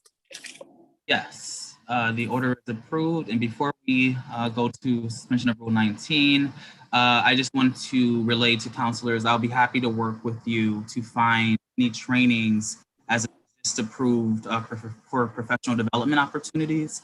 I know there's a lot on the municipal level and outside of that counselors can partake in. So I just wanted to add that caveat in there before. Actually, I will entertain a motion at this time to suspend Rule 19 on the last item this evening. So moved. All right, a motion made by Councilor Fenton. Second. Seconded by Councilor Edwards. Madam, can we please call the roll on the suspension of Rule 19? On the suspension of Rule 19, Counselor Edwards? Yes. Yes, Counselor Letterman? Yes. Yes, Counselor Gomez? Yes. Yes, Counselor Allen? Yes. Yes, Counselor Curran? Yes. Yes, Counselor Whitfield? Yes. Yes, Counselor Ramos? Yes. Yes, Counselor Brown? Yes. Yes, Counselor Walsh? yes, Yes, Counselor Davila? Yes. Yes, Counselor Fenton? Yes. Yes, Counselor Hurst? Yes. Yes, Counselor Williams? Yes, thank you, Madam Clerk. Is there any further business before this evening? Councilor Letterman, I apologize. Thank you, Mr. President. I just wanted to remind councilors that we'll be having our bi-weekly COVID-19 response committee meeting tomorrow at 4:30 with Commissioner Colton Harris. Thank you, Councilor Letterman, and Thank you, Counselor. Madam Clerk, any further business? No. All right. Well, Thanks, everyone. Thank you. Good night. you all. Thank you. Thank you, Finance. You did a great job. Thank you. Appreciate you all All for right. getting us through another year's budget. Have a good evening. Thank you. Thank you.